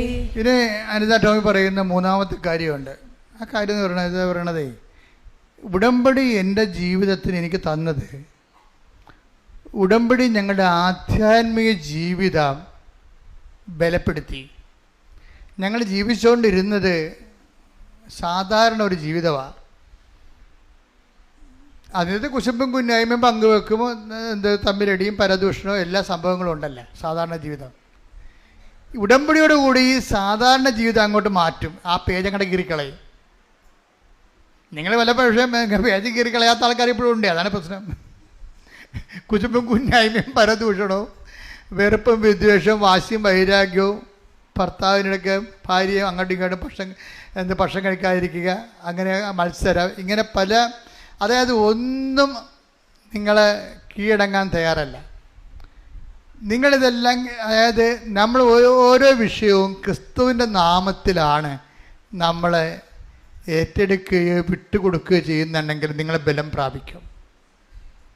ചിലപ്പോൾ നിങ്ങൾ നല്ല ആൾക്കാരായിരിക്കും, നിങ്ങളോട് ചെയ്ത അപരാധങ്ങളായിരിക്കും, നിങ്ങളെ റൈറ്റ് ഓഫ് ചെയ്തിട്ടില്ല. എഴുതി തള്ളാത്തോടത്തോളം കാലം ആ തിന്മയിൽ നിങ്ങൾ നിൽക്കുകയാണ്. നിങ്ങളുടെ ശത്രു നിങ്ങളോട് ചെയ്ത തിന്മയിൽ തന്നെ നിങ്ങൾ നിൽക്കുകയാണ്. സുവിശേഷം രണ്ടിനെയും ഒരുപോലെ കണ്ടത്. ഇടി കൊണ്ടവനെയും ഇടിച്ചവനെയും സുവിശേഷം പ്രതിയായിട്ട് തന്നെ കാണുന്നത്. എന്താ കാര്യം എന്നറിയാമോ? കർത്താവിനെ സ്വീകരിച്ചവനാണെങ്കിൽ ഇടി കൊണ്ടവൻ കർത്താവിൻ്റെ നാമത്തിൽ റൈറ്റ് ഓഫ് ചെയ്യും. ഈ വിശുദ്ധന്മാരുടെ ജീവിതം മുഴുവൻ അതല്ലേ കർത്താവ് റൈറ്റ് ഓഫ് ചെയ്യണം. നിൻ്റെ ഒരു കർണത്തടിക്കണവന് മറുകരണം കാണിച്ചു കൊടുക്കും, ക്ഷമിക്കണമെന്ന് പറഞ്ഞു. എന്താ കാര്യം? അതിനേക്കാൾ വലുതാണ്, നിന്നെ തല്ലിയവനേക്കാൾ വലുതാണ് ദൈവം നിനക്ക്. അപ്പോൾ ദൈവത്തെക്കാൾ വലുതാണ് എന്നെ തല്ലിയവനെന്ന് പറയുമ്പോഴേ തല്ലിയവനല്ലേ നിൻ്റെ ദൈവം. പറഞ്ഞാൽ മനസ്സിലാകുന്നുണ്ടോ? ഇത്തിരി പാടാണ്. അപ്പോൾ നിങ്ങൾ ഓർത്താ ഇത് ഈസിയാണെന്ന്. ഈസി അല്ല, ഇത് ഈസി അല്ലെന്ന് മനസ്സിലാകുമ്പോൾ ഈ കുരിശക്കാർ തുണിയില്ലാ കിടക്കണ കാണുമ്പോൾ മനസ്സിലാവണില്ല ഈസി അല്ലെന്ന്. ഈസി അല്ലേ ഇത്? പക്ഷേ നമ്മളത് വില കൊടുക്കണം. ചില ആൾക്കാർ ക്രിസ്തുവിൻ്റെ നാമത്തെ പ്രതി, ഞാൻ എപ്പോഴും ഓർക്കുവേ, ബൈബിള് ഉപയോഗിക്കുന്ന ഏറ്റവും വലിയ ഉപാധി എന്ന് പറയണത്, കണ്ടീഷൻ എന്ന് പറയണത് ക്രിസ്തുവാണ്. ഇങ്ങനെ കണ്ടീഷൻ വെച്ച് ലോകത്ത് ആരുമില്ല. ഒരു മതനേതാക്കന്മാരും കണ്ടീഷൻ വെച്ച് പറയാൻ പറ്റത്തില്ല. കണ്ടീഷൻ വെച്ച് ക്രിസ്തുവിൻ്റെ നാമത്തിൽ ഞാനത് ക്ഷമിക്കുന്നു എന്ന് പറയാൻ വേറെ ആരെക്കുറിച്ചും പറയാൻ പറ്റത്തില്ല. എന്താ കാര്യം? അവൻ നമുക്ക് വേണ്ടി അതുപോലെ ക്ഷമിച്ചത് കൊണ്ടാണ്, അവൻ നമുക്ക് വേണ്ടി അതുപോലെ സഹിച്ചത് കൊണ്ടാണ്, അവൻ്റെ സഹനത്തെ പിതാവ് ഏറ്റെടുത്ത് അവൻ ഉയർത്തെഴുന്നേൽപ്പിച്ചത് കൃപയും മഹത്വവും മാറ്റിയത് കൊണ്ടാണ് അവൻ വിലയുള്ളവനായി മാറണത്. അതുകൊണ്ട് നമ്മുടെ സഹനങ്ങൾ, നമുക്ക് പരാജയം തന്നവർ, നമ്മളെ സങ്കടപ്പെടുത്തിയവർ, അവരോട് നമ്മൾ ക്രിസ്തുവിൻ്റെ നാമത്തിൽ, അവൻ്റെ നാമത്തിലാണ് എല്ലാ സംഭവവും. അപ്പോഴേ ഒരു ഉടമ്പടിയോടുകൂടി അവൻ്റെ നാമത്തിൽ നമ്മളെല്ലാം എഴുതി തള്ളുകയാണ്. അങ്ങനെയാണെങ്കിൽ ഇന്ന് മുതൽ ഉടമ്പടി വർക്കൗട്ടാവും. ദൈവത്തിൻ്റെ സങ്കടം എന്ന് പറയുന്നത് എന്താണെന്ന് അറിയാവോ? ദൈവം പ്രവർത്തിക്കണതല്ല പ്രശ്നം, പ്രവർത്തിച്ചിട്ട് നമ്മൾക്ക് അത് അനുഭവിക്കാൻ പറ്റണില്ലല്ലോ എന്നുള്ളതാണ് പ്രശ്നം. മനസ്സിലായില്ലേ? ദൈവം പ്രവർത്തിക്കുന്നുണ്ട്, പക്ഷെ പ്രവർത്തിച്ചിട്ട് നമുക്കത് അനുഭവിക്കാൻ പറ്റണില്ല. ഇപ്പം ചില ആൾക്കാർ പറയുന്നില്ലേ, മരുന്ന് കയറണില്ല എന്ന് പറയും. ഇഞ്ചക്ഷനുണ്ട്, ഡോക്ടർ എഴുതി കൊടുത്ത ഇഞ്ചക്ഷൻ മാർക്കറ്റിൽ നിന്ന് വാങ്ങിച്ചിട്ടുണ്ട്, മെഡിക്കൽ സ്റ്റോറിൽ നിന്ന് വാങ്ങിച്ചിട്ടുണ്ട്, അത് കുത്തിവെക്കാൻ ഒരു നേഴ്സുണ്ട്. പക്ഷേ നേഴ്സിന് എന്താ സംഭവിച്ചിരിക്കണത്? പൾസ് കിട്ടണില്ലെന്ന്. അതാണ് പ്രശ്നം. ഞരമ്പ് കിട്ടണില്ല. ബാക്കി അവിടെ ഇതൊന്ന് ചിന്തിച്ച് നോക്കിയേ, നിങ്ങൾ ചിന്തിച്ച് നോക്കിയേ. അതായത് മരുന്നുണ്ട്, രോഗം കണ്ടുപിടിച്ചു, അതിന് മരുന്നുണ്ട്, മരുന്ന് അവൈലബിളാണ്, അത് പൈസ കൊടുത്തത് വാങ്ങിച്ചു, അത് കുറിക്കാൻ വേണ്ടി ഡോക്ടർ കുറിച്ച് തന്നിട്ടാണ് നമ്മൾ വാങ്ങിച്ചത്. അതിനനുസരിച്ച് കുത്തിവെക്കാൻ വേണ്ടി നേഴ്സും വന്നിട്ടുണ്ട്. പക്ഷേ എന്താ പ്രശ്നം? ഞരമ്പ് കിട്ടണില്ല. അതാണ് പ്രശ്നം. അവിടെ ഇവിടെ ഇടിച്ചൊക്കെ നോക്കണം, തിരുമ്പി നോക്കണം, പക്ഷേ ഞരമ്പ് കിട്ടണില്ല. ദൈവത്തിന് എല്ലാ ഉടമ്പടിയുണ്ട്, ഉടമ്പടിയിലൂടെ എല്ലാ വിഷയത്തിലും അനുഗ്രഹമുണ്ട്, നേർച്ച വസ്തുക്കളുണ്ട്, പക്ഷെ ഞരമ്പ് കിട്ടണില്ല. അതാണ് പ്രശ്നം. എന്താ കാര്യം? നിങ്ങളുടെ ഉള്ളിലോട്ട് ഇത് തള്ളിക്ക് ഈ മരുന്ന് കയറണില്ല. മരുന്നിന് എന്താ കയറാത്ത എന്താ കാര്യം? വൈരാഗ്യമുണ്ട്, വിദ്വേഷമുണ്ട്, അതുപോലെ തന്നെ പലതരത്തിലുള്ള പാപങ്ങളുണ്ട്. ഇനി ഈ ഉടമ്പടിക്കാലം കഴിഞ്ഞാൽ വീണ്ടും മുമ്പത്തേക്കാൾ ഇരട്ടി പാപം ചെയ്യാൻ വേണ്ടി തീരുമാനിച്ചിട്ടുണ്ട്. ഇതെല്ലാം കൊണ്ട് ഞരമ്പ് കിട്ടണില്ല. ഈ ഞരമ്പ് കിട്ടാത്ത രോഗികൾ ഉടമ്പടി എടുക്കാതിരിക്കണം നല്ലത്. എന്താ കാര്യം എന്നാൽ ആദ്യം നിങ്ങളിത് കറക്റ്റ് ചെയ്യണം. കാര്യം ഉടമ്പടി ഇന്ന് വരെ ഉള്ളതിൽ ഏറ്റവും ഉന്നതമായ മനുഷ്യരക്ഷാ പ്രവർത്തനത്തിൻ്റെ ദൈവിക നടപടിക്രമമാണത്. അപ്പോൾ അതുകൊണ്ട് തന്നെ നിങ്ങൾ ക്രിസ്തുവിൻ്റെ നാമത്തെ പ്രതി ചില കാര്യങ്ങൾ ക്ഷമിച്ച് കളയണം, അല്ലെങ്കിൽ ഞരമ്പ് കിട്ടത്തില്ല. ക്രിസ്തുവിൻ്റെ നാമത്തെ പ്രതി നിങ്ങളോട് തന്നെയാണ് അപരാധം കാണിച്ചത്, ഒരു സംശയമില്ല. നിങ്ങളോട് തന്നെ അപരാധം കാണിച്ചത്, ഒരു സംശയമില്ല. അത് കണ്ടവരും വന്നവരും പോയവരും നിന്നവരും എല്ലാം നിങ്ങളോട് ചവിട്ടിക്കുട്ടിയാണ് പോയിരിക്കുന്നത്, ഒരു സംശയമില്ല. എല്ലാവരെയും മുമ്പിൽ കൊണ്ടുവന്നിട്ട് ഈ ഒരാളിൻ്റെ പേരിൽ, ഈ പാപത്തിന് വേണ്ടി പരിഹാരം ചെയ്തവൻ്റെ പേരിൽ, അവൻ്റെ പീഡാനുഭവങ്ങളോട് കൂട്ടിവെച്ചുകൊണ്ട് ഞാൻ യേശുക്രിസ്തു നേടാൻ വേണ്ടി എല്ലാം കുപ്പയായിട്ട് കരുതണമെന്ന് പറയാൻ നിർത്തിയായാൽ അപ്പോൾ ഉടമ്പടിയുടെ കൃപ കയറാൻ തുടങ്ങും, മരുന്ന് കയറാൻ തുടങ്ങും. യേശു ക്രിസ്തുവിനെ പ്രതി ഞാനെല്ലാം കുപ്പയായി കിടന്നു. Take the word of God. സ്തുതിക്കട്ടെ. ഹല്ലേലൂയ, ഹല്ലേലൂയ, ഹല്ലേലൂയ, ഹല്ലേലൂയ. യേശുവേ നന്ദി. ഹല്ലേലൂയ, ഹല്ലേലൂയ, ഹല്ലേലൂയ. ഫിലിപ്പി 3:8. ഫിലിപ്പി 3:8. എന്റെ കർത്താവായ യേശുക്രിസ്തുവിനെ പറ്റിയുള്ള ജ്ഞാനം കൂടുതൽ വിലയുള്ളതാകയാൽ സർവവും നഷ്ടമായി തന്നെ ഞാൻ പരിഗണിക്കുന്നു.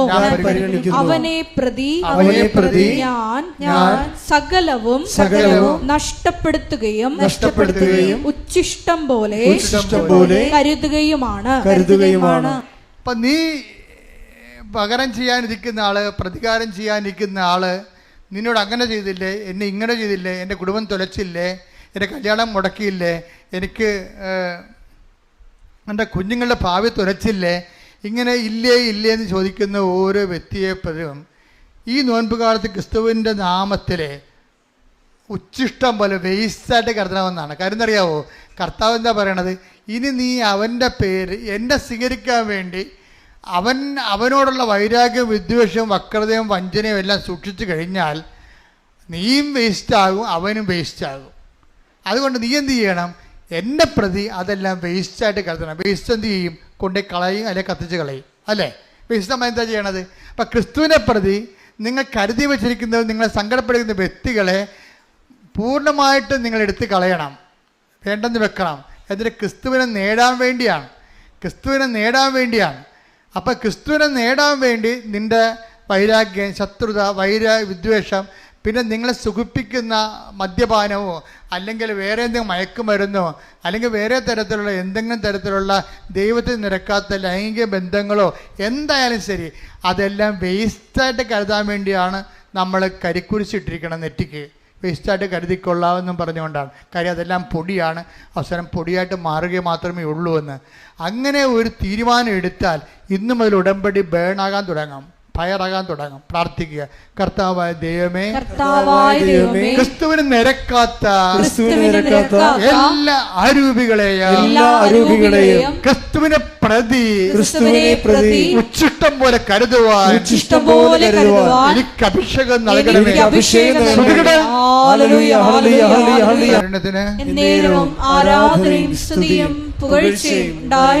ഇപ്പൊ നിങ്ങൾ അനിത ടോമിയുടെ ചരിത്രം കേട്ടപ്പോൾ നമുക്ക് മനസ്സിലായില്ലേ? അനിത ടോമിയെ ഇറീന എന്ന് പറയുന്ന ഒരു പ്രേക്ഷിതയാണ് കൃപയിലേക്ക് കൊണ്ടുവരണത്. പക്ഷെ അതിനേക്കാൾ വരി നമുക്ക് ചിന്തിക്കാനുള്ളത്, അവരെ സൈക്കാട്രിസ്റ്റ് അവരെ സൈക്കാട്രിലോട്ട് വിട്ടതാണ്, ഡിപ്രഷനാണെന്നും പറഞ്ഞുകൊണ്ട്. അവർ ക്യാൻസർ പേഷ്യൻ്റാണ്. അപ്പോൾ ഇത്രയും ബുദ്ധിമുട്ട് നിൽക്കുന്ന ഒരു വ്യക്തി എങ്ങനെയാണ് ഇത്ര പെട്ടെന്ന് ഇന്ന് കാണുന്ന നിലവാരത്തിലേക്ക് ഉയർന്നത്? എങ്ങനെയാണ്? അത് മെഡിക്കേഷൻ കൊണ്ടല്ല, ശരിക്കും പറഞ്ഞാൽ ഒരു സാങ്കേതികമായ നൈപുണ്യം കൊണ്ടല്ല, മറിച്ച് എന്താണ്? അതായത് നമ്മളെ കഴിഞ്ഞ ദിവസം നമുക്ക് കണ്ടതാണ്. അതായത് നമ്മളിപ്പോൾ വെള്ളിയാഴ്ച ഉപവസിക്കുന്നവരുണ്ട്, ചൊവ്വാഴ്ച ഉപവസിക്കുന്നവരുണ്ട്, ഉടമ്പടി എടുക്കുക, അത് നോൻപിൻ്റെ ഉപവാസങ്ങൾ. ഉടമ്പടി എടുക്കുന്നവർ ബുധനാഴ്ച ഉപവസിക്കുക. അപ്പോൾ ശ്രദ്ധിക്കേണ്ട ഇതാണ്, ചൊവ്വാഴ്ച വെള്ളിയാഴ്ച ഉപവസിക്കേണ്ടത്. നോൻപിൻ്റെ ഉപവാസം എന്ന് പറയുന്നത് വെള്ളിയാഴ്ചയാണ് സാധാരണ കൂടുതൽ വരണത്. അപ്പോൾ എല്ലാ ദിവസവും പച്ചരിക്കറി തന്നെ ഉപയോഗിക്കുന്ന ഒത്തിരി പേരുണ്ട്, സഭയിൽ ഒത്തിരി പേരുണ്ട്. പക്ഷേ നിങ്ങൾ നല്ല കാര്യമാണ് ചെയ്യണത്. പക്ഷേ പ്രാർത്ഥനാ ജീവിതവും അതുപോലെ തന്നെ സുവിശേഷ സാക്ഷ്യ ജീവിതവും അതനുസരിച്ച് ക്രമീകരിക്കണം. കാര്യം നോൻപും ജീവിതവുമായിട്ടാണ് കണക്ട് ചെയ്യേണ്ടത്. പച്ചക്കറി കഴിച്ചാൽ മാത്രമാണ് നോൻപെങ്കിൽ ഈ ആടൊക്കെ നേരത്തെ സ്വർഗത്തിൽ പോകേണ്ടതാണ്, അല്ലേ? അപ്പോൾ അതൊക്കെ നമ്മളെപ്പോഴും ഓർക്കേണ്ട ഇതാണ്, ജീവിതത്തെ ബന്ധിക്കാതെ അഭ്യാസങ്ങളും ആചാരങ്ങളും കാണിച്ചാൽ വല്ല ഫലങ്ങളൊന്നും കാണത്തില്ല. അപ്പം അതുകൊണ്ട് ജീവിതബന്ധിയായിട്ട് വേണം ഈ വിഷയം എടുക്കാൻ. നോൻപ് കാലത്ത് നമ്മൾ ഗുരുതരമായ രീതിയിൽ യുദ്ധകാല അടിസ്ഥാനത്തിൽ ദൈവത്തിലേക്ക് തിരിയുകയും, അതുകൊണ്ട് വചന വായനയും ഭയങ്കര സ്നേഹത്തോടെ വേണം വചനം വായിക്കാൻ. നിങ്ങൾ വചനം വായിക്കണ പലരും സാങ്കേതികമായിട്ടാണ് വായിക്കണത്. ഇപ്പം ഞാനൊക്കെ വായിക്കുമ്പോൾ കണ്ണ് നിറയും. അത് ഇന്ന സമയമൊന്നുമില്ല, സമയം പരിശുദ്ധാത്മാവ് തോന്നിക്കണ എല്ലാ സമയത്തും ഞാൻ വചനം വായിക്കുമ്പോൾ തന്നെ കയ്യിലെടുക്കുമ്പോൾ തന്നെ നമുക്കൊരു വൈബ്രേഷൻ ഉണ്ടാകും. വചനം എന്നുകൊണ്ട് അത്ര അനോയിൻറ്റിൽ എഴുതിയിരിക്കുന്ന സംഭവമാണ്. നിങ്ങളെ സാധാരണ പുസ്തകം എടുക്കണ പോലെ ബൈബിൾ എടുക്കുമ്പോഴാണ് ഈ കുഴപ്പമുണ്ടാകുന്നത്. എന്നിട്ട് ചരിത്രം വായിക്കുന്ന പോലെ വായിക്കും. അതല്ല സംഭവം. ഈ വചനം തന്നെ, അതിൽ വചനമുണ്ടായിരുന്നു, വചനം ദൈവത്തോടെയായിരുന്നു, വചനം ദൈവമായിരുന്നു. അപ്പം ദൈവത്തെ നമ്മൾ കയ്യിലെടുക്കുകയാണ് അക്ഷരരൂപത്തിൽ. അത് വായിച്ച് ശബ്ദം കൊടുക്കുമ്പോൾ ദൈവം നമ്മോട് സംസാരിക്കുകയാണ് എന്നുള്ള ബോധ്യത്തിൽ നമ്മൾ കൃത്യമായിട്ടാണ് വചനം വായിക്കണമെങ്കിൽ നിങ്ങൾ വചനം എടുക്കുമ്പോൾ തന്നെ വചനം വായിക്കരുത്. ഉടമ്പടിയിൽ അരമണിക്കൂർ വചനവാനയില്ലേ, അരമണിക്കൂർ വചനം അപ്പം തന്നെ എടുക്കുമ്പോൾ തന്നെ വചനം വായിക്കരുത്. എടുത്തിട്ട് 5 മിനിറ്റ് അല്ലെങ്കിൽ 2 മിനിറ്റ് വെറുതെ ഇരിക്കണം, മൗനമായിട്ടിരിക്കണം. എന്താണ്? കർത്താവ് എന്നോട് സംസാരിക്കാൻ പോവുകയാണെന്നുള്ള ഒരു ഒരുക്കം, മാനസിക ഒരുക്കം ഉണ്ടാകണം. കർത്താവ് എന്നോട് ഇപ്പോൾ സംസാരിക്കും. എന്നിട്ട് വേണം നിങ്ങൾ ഇത് വായിക്കാൻ. വായിച്ചു വരുമ്പോൾ ഒരു 2 സെൻറ്റൻസൊക്കെ വായിച്ചിട്ട് ഒരു സ്വർഗസ്ഥനായ പിതാവ് ചെല്ലണം, ഒരു നന്മ നിറഞ്ഞൂറും ചെല്ലണം. അപ്പോൾ നമുക്ക് മധ്യസ്ഥ പ്രാർത്ഥന കിട്ടും.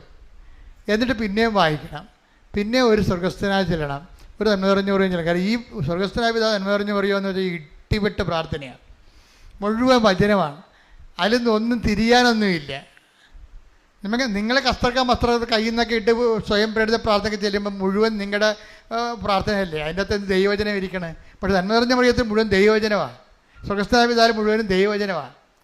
അപ്പോൾ ഇത് നമ്മൾ വചനമായിരിക്കുമ്പോൾ ദൈവവചനം തന്നെ പ്രാർത്ഥനയുടെ ഭാഗമാക്കാൻ നോക്കണം. അപ്പം അത് ദൈവവചനം വായിച്ചു കഴിയുമ്പോൾ പിന്നെ കർത്താവ് തോന്നും സംഭവം നമ്മൾ സീരിയസ് ആണെന്ന് തോന്നിക്കഴിഞ്ഞാൽ കർത്താവ് നമ്മളെ ഇൻട്രാക്ട് ചെയ്യാൻ നോക്കും. നമ്മളുമായിട്ട് നമ്മുടെ ജീവിതമായിട്ട് പോകുന്ന കാര്യങ്ങൾ കർത്താവ് സംസാരിക്കും വചനത്തിലൂടെ. കോടിക്കണക്കിന് മനുഷ്യരോടാണ് കർത്താവ് ഓരോ നിമിഷവും സംസാരിക്കണത്. അവരൊക്കെ ഇട്ടിച്ചു പൊളിച്ച് ജീവിക്കണത് ഈ പുസ്തകം കയ്യിലുള്ളത് കൊണ്ടാണ്. അപ്പം അതുകൊണ്ട് ഉടമ്പടി എന്ന് പറയണത്, പ്രത്യേകിച്ച് നോൻപ് കാലം കൂടി ആകുമ്പോൾ ഇനി വായിക്കുകയും പ്രാർത്ഥിക്കുകയും. ചിലരിങ്ങനെ ഒറ്റടിക്ക് ഇങ്ങനെ വായിച്ചു പോകും. ഒറ്റടിക്ക് വായിക്കണതിന് കുഴപ്പമില്ല, പക്ഷേ അഭിഷേകം ഉണ്ടെന്ന് ഉറപ്പ് വരുത്തണം. വചനം വായിക്കാൻ തുടങ്ങുമ്പോൾ തന്നെ നമ്മുടെ മനസ്സൊക്കെ ഇങ്ങനെ സന്തോഷം കൊണ്ട് ഇങ്ങനെ നിറയും, രൂപങ്ങളൊക്കെ ഇങ്ങനെ എഴുന്നു നിൽക്കും, കണ്ണൊക്കെ ഇങ്ങനെ നിറഞ്ഞു വരും, ദൈവസ്നേഹം ഇങ്ങനെ എടുത്ത് തുളുമ്പും. അങ്ങനെ ഒരു ടീച്ചറാണെങ്കിൽ കണ്ടിന്യൂ ആയിട്ട് വായിക്കാൻ പറ്റും, അത് തീരണ വരെ വായിക്കാൻ പറ്റും. അങ്ങനെ ഇല്ലെന്നുണ്ടെങ്കിൽ 2 മിനിറ്റ് വായിക്കുക, ഒരു സുഖസ്നേഹപിത ചെല്ലുക, ഒരു നന്മറിഞ്ഞോ ചെല്ലുക, പിന്നെ 2 മിനിറ്റ് വായിക്കുക. അങ്ങനെ വായിച്ച് പോകുമ്പോൾ എപ്പോഴാണ് നമുക്ക് നിർത്താൻ തോന്നുന്നത് അപ്പം നിർത്തിയിട്ട് പോവുക. അല്ലെങ്കിൽ അരമണിക്കൂർ വായിക്കണമെന്നുണ്ട്, ഭാഷ നോക്കി സമയം വായിച്ച്, ആ ഭാഷ നോക്കി സമയം വായിച്ച്, അങ്ങനെ ദൈവത്തിന് കൈയും കാലും കടിച്ച് ഭീഷണിപ്പെടുത്തരുത്. അതല്ല, അതൊരു വായിക്കുന്ന സമയത്ത് 5 മിനിറ്റ് വായിച്ച്, ശ്രദ്ധയോടെ വായിച്ച്, സ്നേഹത്തോടെ വായിച്ചു, ഓവർ. പിന്നെ നമുക്ക് സമയം കിട്ടുമ്പോൾ ഒന്നും പോയി വായിക്കണം. നിങ്ങൾക്ക് അനോയിൻറ്റിങ് ഫീൽ ഉണ്ടെങ്കിൽ മാത്രമേ കണ്ടിന്യൂ ചെയ്യാവൂ, അല്ലെങ്കിൽ നിങ്ങൾ സാങ്കേതിക വായനക്കാരായി പോകും. നിങ്ങൾക്ക് ഫീൽ ചെയ്യുന്നുണ്ടോ, ഓക്കെ ഞാൻ കർത്താവിൻ്റെ കൂടെയാണ്, കർത്താവ് എന്നോട് സംസാരിക്കുന്നുണ്ട്, ഞാൻ കർത്താവിനെ കേട്ടുകൊണ്ടിരിക്കുകയാണ് എന്നൊക്കെ തോന്നുകയാണെങ്കിൽ you can continue the reading. അല്ലെങ്കിൽ നിങ്ങളത് സ്റ്റോപ്പ് ചെയ്തിട്ട് നിങ്ങളുടെ ജോലിക്ക് പോവുക, എന്നിട്ട് ബാക്കിയുള്ളത് പിന്നെ ഒന്ന് ചെയ്യുക, അങ്ങനെ ചെയ്യുക. പക്ഷേ എന്നാൽ ഈ ടച്ച്, വചനത്തോട് ടച്ച് ചെയ്ത് നിൽക്കണം. ഇതെന്ത് സംഭവം എന്നറിയാമോ? നമ്മളിങ്ങനെ ദൈവത്തിൻ്റെ, ഞാൻ പറഞ്ഞ മനസ്സിലാകുന്നുണ്ടല്ലോ അല്ലേ, ഇങ്ങനെ നമ്മൾ ദൈവത്തിൻ്റെ കൂടെയാണെന്ന് ദൈവത്തിന് തോന്നുകയാണ് ഏറ്റവും പ്രധാനപ്പെട്ട കാര്യം. അങ്ങനെ തോന്നിക്കഴിഞ്ഞാലുണ്ടല്ലോ എൻ്റെ മക്കൾ, നിങ്ങളിപ്പോൾ ചിന്തിക്കണത് എന്താണെന്നറിയാമോ? പിന്നെ അച്ഛനിങ്ങനെ പറഞ്ഞു, അച്ഛന് സമയമുണ്ട്, അച്ഛൻ വചനം വായിച്ചാൽ മതി. വീട്ടിൽ എന്തെല്ലാം പ്രശ്നം, മരുമകൾ തന്നെ പ്രശ്നമാണ് അവൾ. പിന്നെ ഉണ്ട് ഇപ്പോൾ അവൾ ബാംഗ്ലൂർ പോയി ആരാണ്ടൊരു ലൈൻ അടിച്ചെന്ന് കേട്ടു, ഇനി അതിൻ്റെ പ്രശ്നമാണ്. ഇങ്ങനെ 100,000 അതായത് ബാങ്കിൽ പഠിക്കാൻ വിട്ട മോളെ, അവൾ ലാൽ ബാഗിൽ പോയി എന്താ നമ്പർ കാണിച്ചതെന്നേ പറയണത്. അതെല്ലാം മെസ്സേജ് വന്നിട്ടുണ്ട്, അമ്മ ഇതുകൊണ്ട് വിഷമിച്ചിരിക്കുകയാണ്. അപ്പോഴാണ് അപ്പം കുടിച്ചുകൊണ്ട് വരുന്നത്. ഇങ്ങനെ 100,000 സ്ഥലത്താണ് നമ്മൾ നിൽക്കണത്. അച്ഛനിങ്ങനെ വായിക്കാൻ പറഞ്ഞാൽ എങ്ങനെ വായിക്കാനാണ്, മുഴുവൻ പിശാചാണ് എന്നതെന്ന് പറയും. ഇതൊക്കെ ഞാൻ സമ്മതിച്ചു. പക്ഷേ നിങ്ങൾ ദൈവത്തിൻ്റെ കൂടെയാണെന്ന് ആദ്യത്തെ തന്ത്രം എന്ന് പറയണത് എന്നുവെച്ചാൽ നടപടി, നിങ്ങൾ ദൈവത്തിൻ്റെ കൂടെയാണെന്ന് ദൈവത്തെ ഒന്ന് ബോധ്യപ്പെടുത്തുന്നതാണ് ആദ്യ നടപടി. ഇപ്പം ഞാൻ അനിത ടോമിയുടെ കാര്യം പറഞ്ഞില്ലേ, അനിത ടോമി കുറച്ച് കഴിഞ്ഞപ്പോൾ കർത്താവിൻ്റെ കൂടെ മാത്രമായി. കർത്താവിനെക്കുറിച്ച് ചിന്തിക്കുന്നു, പരിശുദ്ധ അമ്മയെക്കുറിച്ച് ചിന്തിക്കുന്നു, രോഗികളെക്കുറിച്ച് ചിന്തിക്കുന്നു, അനാഥരെക്കുറിച്ച് ചിന്തിക്കുന്നു, ഭർത്താവും ഭാര്യയും കൂടി ജോലി ശുശ്രൂഷ ചെയ്യുന്നു. അങ്ങനെ അവർ കർത്താവിൻ്റെ ജീവിതം ജീവിക്കാൻ തുടങ്ങിയപ്പോൾ പെട്ടെന്നൊരു ഫോൺ കോൾ. അനിത പറയണേ, ആ ഒറ്റ ഫോൺ കോളിലൂടെ ഞങ്ങളുടെ കുടുംബ പ്രശ്നം മൊത്തം തീർന്നെന്ന്. അപ്പോൾ എൻ്റെ അടുത്ത അത് ആ സാക്ഷ്യം കേട്ടപ്പോൾ എനിക്ക് എന്തോന്നറിയാമോ, അനിത എന്തുമാത്രം അനിതയെ ഡിപ്രഷനാക്കി കൊണ്ടുപോയി സൈക്കാട്രി തള്ളിയത് ഈ കുടുംബ പ്രശ്നമാണ്. പക്ഷെ നിന്റെ ദൈവത്തിന് നിന്റെ പ്രശ്നം തീർക്കാൻ ഒരു ഫോൺ കോൾ മാത്രം മതി. കൈയടിക്കട്ടെ, ശ്രദ്ധിക്കട്ടെ.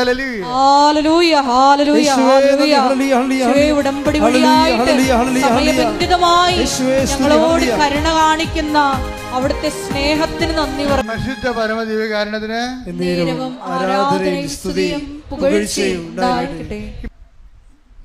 ഐസയ്യാ 43:2 എന്താണ്? നീ അഗ്നിയിലൂടെ നടക്കും, പറഞ്ഞേ, നീ അഗ്നിയിലൂടെ നടക്കും, അഗ്നി നിന്നെ വിഴുങ്ങുകയില്ല.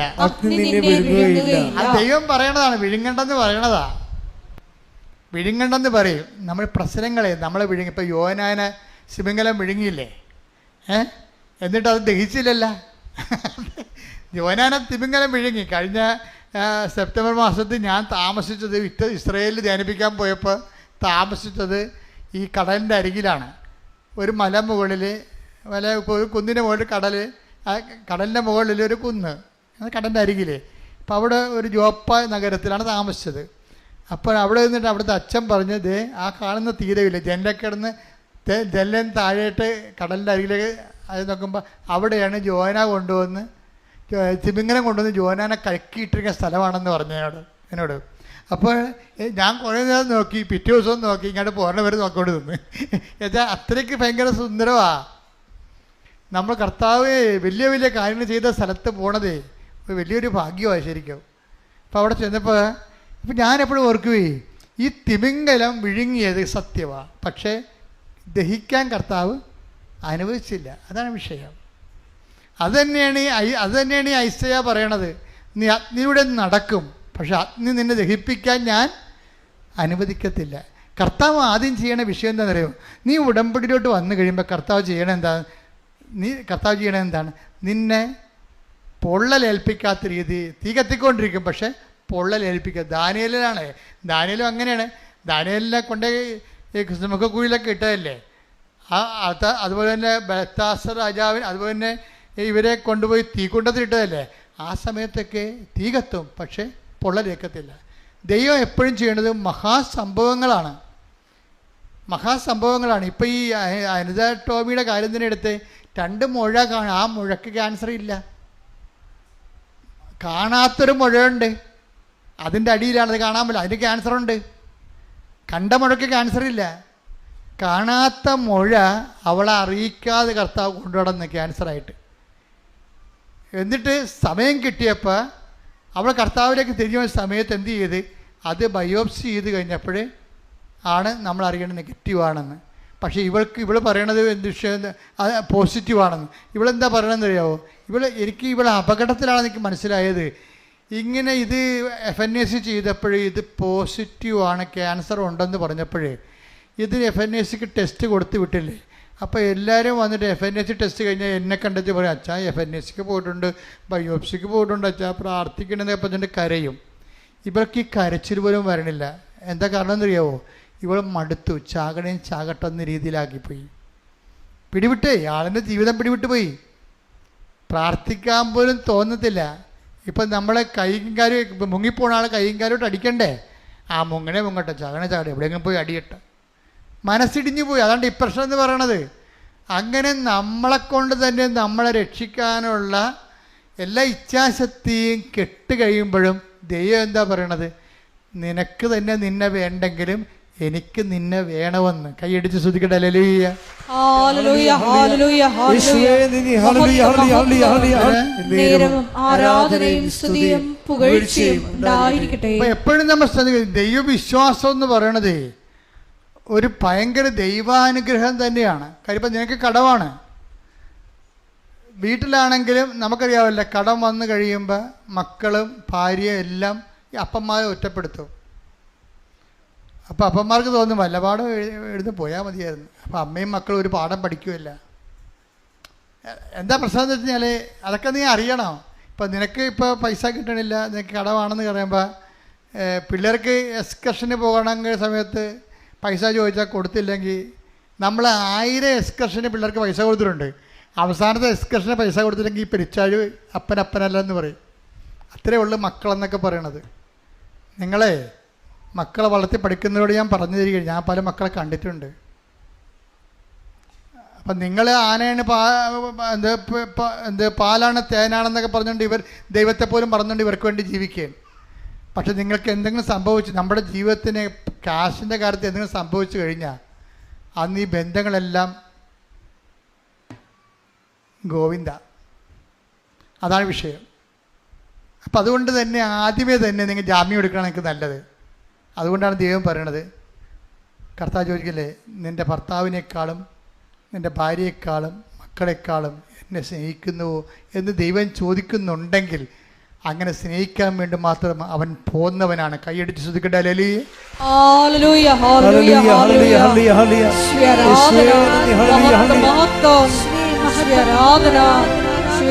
പ്രതി എല്ലാം ഉച്ഛിഷ്ടമായി കണക്കാക്കുവാൻ ഈ ആരാധനയിലൂടെ ഞങ്ങൾ അഭിഷേകം ചെയ്യണമേ.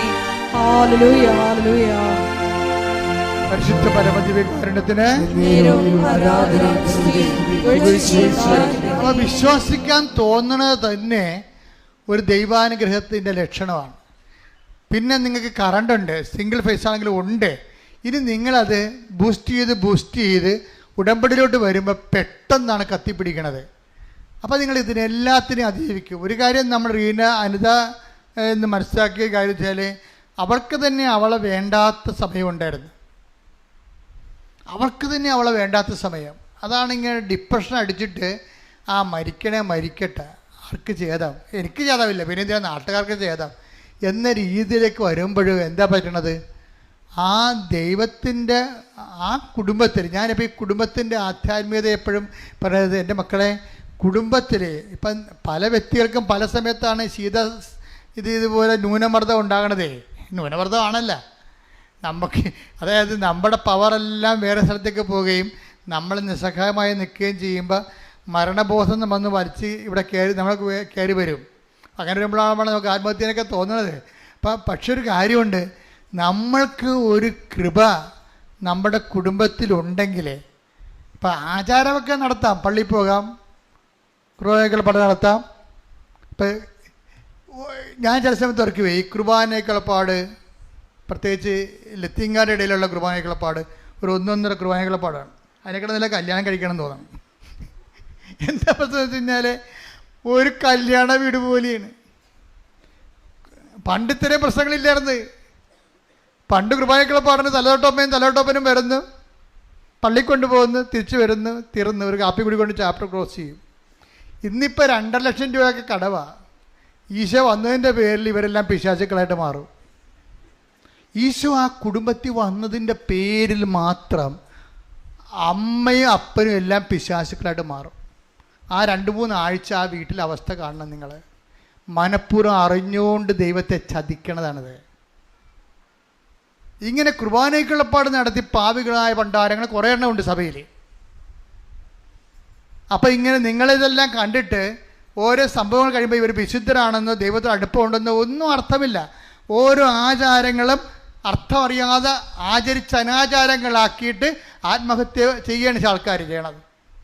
യഥാർത്ഥത്തിലുള്ള അരൂപിയിലാണ് ഇതൊക്കെ ചെയ്യണമെന്നുണ്ടെങ്കിൽ ഒരു പ്രൊട്ടക്ഷൻ കിട്ടും, നമുക്ക് ഒരു സംരക്ഷണം കിട്ടും ദൈവത്തിൻ്റെ. ഇപ്പം അതിനകത്ത് ടോമിയെ ദൈവം സംരക്ഷിച്ചില്ലേ? അവൾക്ക് പോലും അവളെ വേണ്ടാത്ത സമയമായില്ല. അവൾക്ക് പോലും അവളെ വേണ്ട, അവൾക്ക് ഡിപ്രഷനാണ്. അപ്പോൾ അവൾ പറയണത് ചാകട്ടെ, ഒരു മരുന്നും വേണ്ട എന്ന് പറയുമ്പോഴാണ് മനസ്സിൽ തോന്നും, ആരെങ്കിലും ഈശോനോട് ബന്ധമുള്ള ആരോടെങ്കിലും ഒന്ന് സംസാരിച്ചാൽ കൊള്ളാമായിരുന്നു. അപ്പോഴേ എന്താണ്, മാതാവ് കൊണ്ടുവന്ന് റീനയെ കൊടുക്കുകയാണ്. ഇതാണ് നീ പറഞ്ഞ ആൾ. അത് തന്നെ റീന അച്ഛനുമല്ല കന്യാസ്ത്രീയുമല്ല, ഒരു വീട്ടമ്മയാണ്. പക്ഷെ എന്താണ്, പവേഡാണ് ആൾ, പവേഡാണ്. അപ്പോൾ പറഞ്ഞാൽ നിനക്ക് ഡിപ്രഷൻ ഇല്ല, കണ്ടാ സുവിശേഷം പോണ പോക്ക് കണ്ടല്ല, നിനക്ക് ഡിപ്രഷൻ ഇല്ല, നീ കൃപാസ അമ്മയുടെ കാര്യം ചവിട്ട്, മണ്ണി ചവിട്ട്. പിന്നെ എന്താണ് അമ്മ തീരുമാനിച്ചോളൂ. അമ്മ തീരുമാനിക്കുമ്പോൾ എന്താ പറയണത്, വന്ന് സാക്ഷ്യം പറഞ്ഞോളാൻ പറയുക. അമ്മ തീരുമാനിച്ച് അപ്പം തന്നെ പച്ചക്ക് വരക്കും, പച്ചക്ക് അപ്പം തന്നെ മഷിയുടെ വരക്കും. ദൈവത്തിൻ്റെ തിരുസന്നിധിയിൽ നിനക്ക് നിന്നെ വേണ്ടെങ്കിലും അതല്ലേ ബൈബിൾ പറയണത്. Take the bread of God, ശ്രദ്ധിക്കട്ടെ. ഹല്ലേലൂയ ഹല്ലേലൂയ ഹല്ലേലൂയ ഹല്ലേലൂയ ഹല്ലേലൂയ. യേശുവേ നന്ദി. ഹല്ലേലൂയ ഹല്ലേലൂയ ഹല്ലേലൂയ. യേശുവേ ആരാധന ആരാധന ആരാധന. ഹല്ലേലൂയ ഹല്ലേലൂയ ഹല്ലേലൂയ ഹല്ലേലൂയ. യേശുവേ സ്തുതി. ഹല്ലേലൂയ ഹല്ലേലൂയ. ഹെബ്രായർ 13:5. ഹെബ്രായർ 13:5. ഞാൻ നിന്നെ ഒരു വിധത്തിലും അവഗണിക്കുകയോ ഉപേക്ഷിക്കുകയോ ഇല്ല എന്ന് അവിടുന്ന് പറഞ്ഞിട്ടുണ്ടല്ലോ. അതാണ് അവിടുന്ന് പറഞ്ഞിട്ടുണ്ടല്ലോ. അതെപ്പോഴും ഓർക്കണം നമ്മളെ. അവർ നേരത്തെ പറഞ്ഞതാണത്. ഞാൻ ഒരു കാരണവശാലും നിന്നെ ഉപേക്ഷിക്കുകയോ അവഗണിക്കുകയോ ചെയ്യത്തില്ല എന്ന് അവിടുന്ന് പറഞ്ഞിട്ടുണ്ടല്ലോ. അതുകൊണ്ടാണ് നേരത്തെ ഉള്ള അവിടുത്തെ വാക്കിൻ്റെ അടിസ്ഥാനത്തിലാണ് അനിത ടോമിക്ക് അവളെ തന്നെ വേണ്ടെങ്കിലും ദൈവത്തിന് അവളെ വേണമെന്നും പറഞ്ഞ് ചേർത്ത് പിടിക്കണത്. ഇതിൻ്റെ ഈ ചേർത്ത് പിടിക്കൽ തന്നെ ഉടമ്പടിയിലോട്ട് വരുമ്പോൾ ദൈവം ഒരു കാലത്ത് നിന്നെ കൈവിടാതെ പിടിക്കുക തന്നെയല്ല, ആ വിഷയം നീ കൈകാര്യം ചെയ്യുന്നവരെ നിൻ്റെ കൂടെ നിന്നുകൊണ്ട് സഞ്ചാരിമാരെ കൈകാര്യം ചെയ്തുകൊണ്ട് നിന്നെ ഉയർത്തി അവളെ അനിത ടോമിയെ പൂർണ്ണമായി സുഖപ്പെടുത്തി അവിടെ കുടുംബ പ്രശ്നങ്ങൾ പരിഹരിച്ചു, അവിടെ കുടുംബജീവിതം ക്രമീകരിച്ചു, അവളെ വിശുദ്ധീകരിച്ചു, അവളെ സാക്ഷിയാക്കി. കൈയടിച്ച് ശ്രദ്ധിക്കട്ടെ.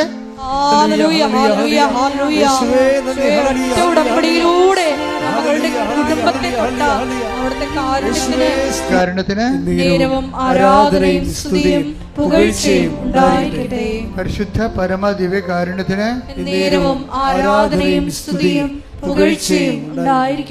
പരിശുദ്ധ പരമ ദിവ്യകാരുണ്യത്തിന്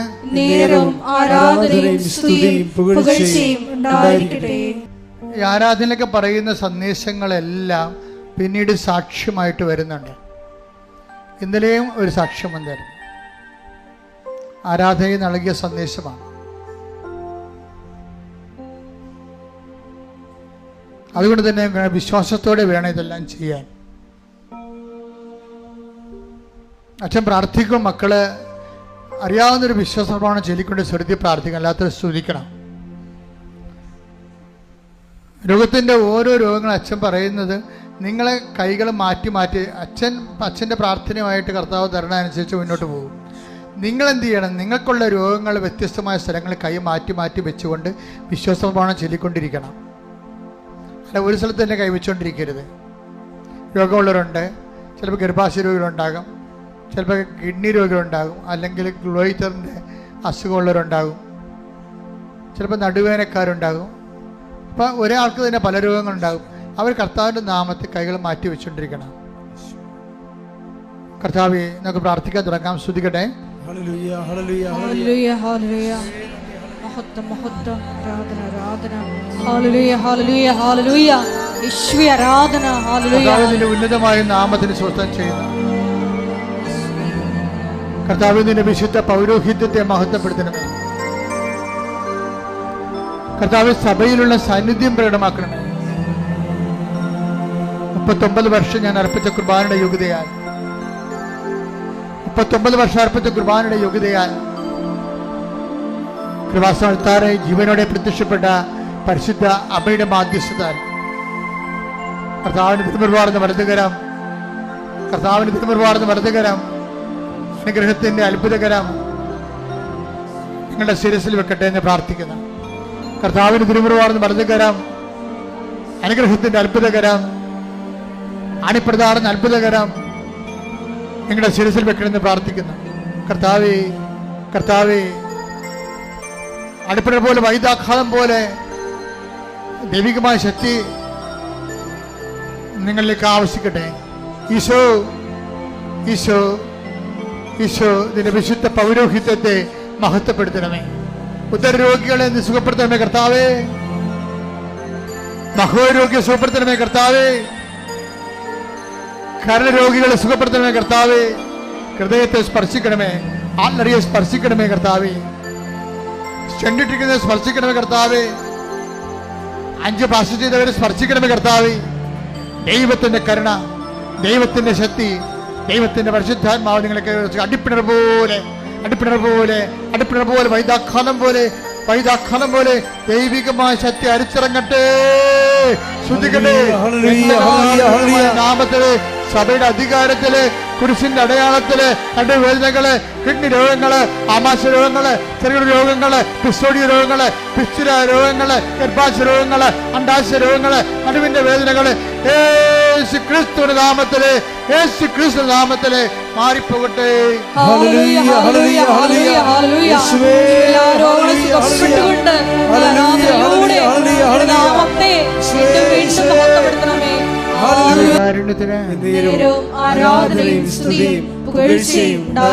മക്കളെ, അമ്മമാതാവ് മധ്യസ്ഥ വഹിച്ച മാതാവിന്റെ പ്രത്യക്ഷ ദർശനം നൽകിയ വിശുദ്ധമായ അൾത്താറയിൽ നടക്കുന്ന ആരാധനയിലാണ് ഈ ജീവിത ദുരിതങ്ങൾക്കെതിരെയുള്ള ദൈവികമായ ശാസ്ത്ര പ്രാർത്ഥന നടക്കുന്നതെന്ന് ഓർക്കണം നിങ്ങൾ. എന്നിട്ട് നിങ്ങൾ വിശ്വാസത്തോടെ വേണം പ്രാർത്ഥിക്കാൻ. ഒറ്റ പ്രാർത്ഥന പോലും കൃപാസന അൾത്താരെ പാഴായി പോകത്തില്ല. കാര്യം അതിന്റെ എല്ലാം മുദ്ര വെച്ചിരിക്കുന്ന അമ്മയുടെ പ്രത്യക്ഷകരമാണ്. കൈയടിച്ച് സ്തുതിക്കട്ടെ. ഹല്ലേലൂയ, ഹല്ലേലൂയ, ഹല്ലേലൂയ, ഹല്ലേലൂയ, ഹല്ലേലൂയ. മഹത്വം, മഹത്വം, ആരാധന, ആരാധന, ഹല്ലേലൂയ.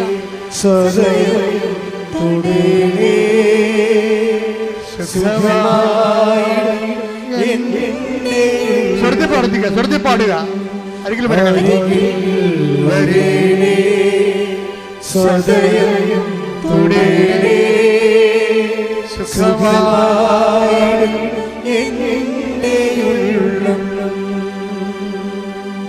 എന്റെ മക്കളെ, ജോലി ഇല്ലാത്തവർക്ക് വേണ്ടി അച്ഛൻ പ്രാർത്ഥിക്കാൻ തുടങ്ങുന്നു. ജോലി നഷ്ടപ്പെട്ടവര് ജോലി കിട്ടുമെന്നുള്ള ഒരു പ്രതീക്ഷയോടുകൂടി ക്യാൻസലാകാത്ത ലിസ്റ്റിൽ ആശ്രയിച്ചുകൊണ്ട് ജീവിക്കുന്നവരുണ്ട്. അവരെ ഇപ്പോൾ ആരാധനയെ സമർപ്പിക്കുന്നു. വിസ ഒത്തു വരാത്തവർ, വിസ നഷ്ടപ്പെട്ടവർ, വിസ പുതുക്കി കിട്ടാത്തവർക്ക് വേണ്ടി പ്രാർത്ഥിക്കുന്ന സമയമാണിത്. ഓരോ യാത്രയ്ക്ക് വേണ്ട, ജോലിക്ക് വേണ്ട രേഖകൾ സമാഹരിക്കുന്ന എല്ലാ വ്യക്തികളെയും ഇപ്പോൾ ഓർക്കുന്നു. അൾത്താറയിലെ യാത്രയ്ക്ക് വേണ്ട, ജോലിക്ക് വേണ്ട രേഖകൾ സമാഹരിക്കുന്നവർ ഓർക്കുന്നു. പരീക്ഷ എഴുതാൻ പോകുന്ന കുഞ്ഞുങ്ങളെ, എഴുതിക്കൊണ്ടിരിക്കുന്ന മക്കളെ ഓർക്കുന്നു. അൾത്താറയിലെ ഞങ്ങളുടെ കഴിവ് കൊണ്ടല്ല, ദൈവത്തിൻ്റെ കൃപ കൊണ്ട് ഞങ്ങൾ പഠിക്കുന്ന മാത്രം വരുവാനും പഠിക്കുന്നതെല്ലാം പരീക്ഷ പ്രതിഫലിപ്പിക്കുവാനും ദൈവത്തിന് അനന്തമായ കാരുണ്യം മാതാവിന്റെ മധ്യസ്ഥ നിങ്ങൾക്ക് ലഭിക്കട്ടെ എന്ന് പ്രാർത്ഥിച്ചുകൊണ്ട് ശ്രദ്ധിക്കട്ടെ ശ്രദ്ധിക്കട്ടെ ശ്രദ്ധിക്കട്ടെ. ഹല്ലേലൂയ, ഹല്ലേലൂയ. മഹത്വം, മഹത്വം. ആരാധന, ആരാധന. ഹല്ലേലൂയ. സദയം തുടരേ സുഖമായി സന്നിധിയിൽ സമർപ്പിച്ച് നമുക്കൊരു നിമിഷം മൗനമായിട്ട് പ്രാർത്ഥിക്കാം. ഇന്നത്തെ ആരാധനയിലൂടെ ഈശോ നമ്മളോട് സംസാരിച്ചത്, ഒരു കാരണവശാലും നിന്നെ ഞാൻ ഉപേക്ഷിക്കുകയോ അവഗണിക്കുകയോ ഇല്ല എന്നാണ്. ഈശോയെ, ഞങ്ങളുടെ അവസ്ഥ എന്തു തന്നെ ആയാലും മരിയൻ ഉടമ്പടി വഴിയായി സമയച്ചുരുക്കത്തിലൂടെ ഞങ്ങൾക്ക് സാക്ഷ്യം പറയാൻ പറ്റുമെന്ന് അനിത എന്ന മകളുടെ സാക്ഷ്യത്തിലൂടെ നീ സംസാരിക്കുകയായിരുന്നു.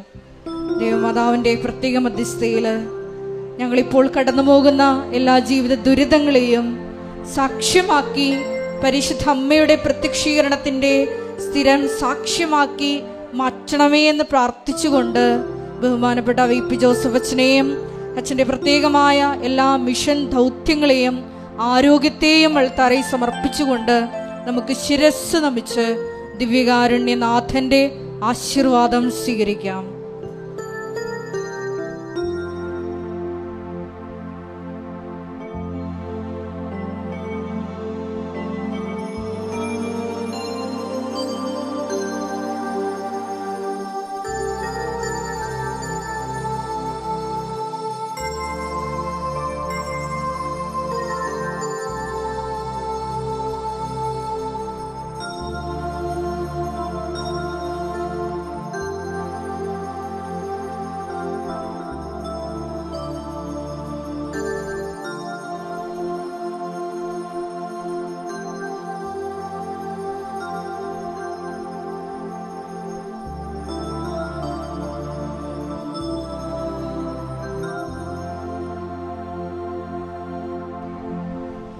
പരിശുദ്ധ പരമ ദിവ്യകാരുണ്യമേ, എന്നുമെന്നും അങ്ങേക്ക് പരിശുദ്ധ പരമ ദിവ്യകാരുണ്യമേ,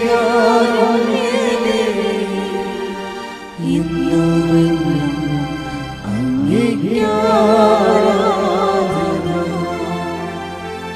പരിശുദ്ധ പരമ ദിവ്യകാരുണ്യമേ,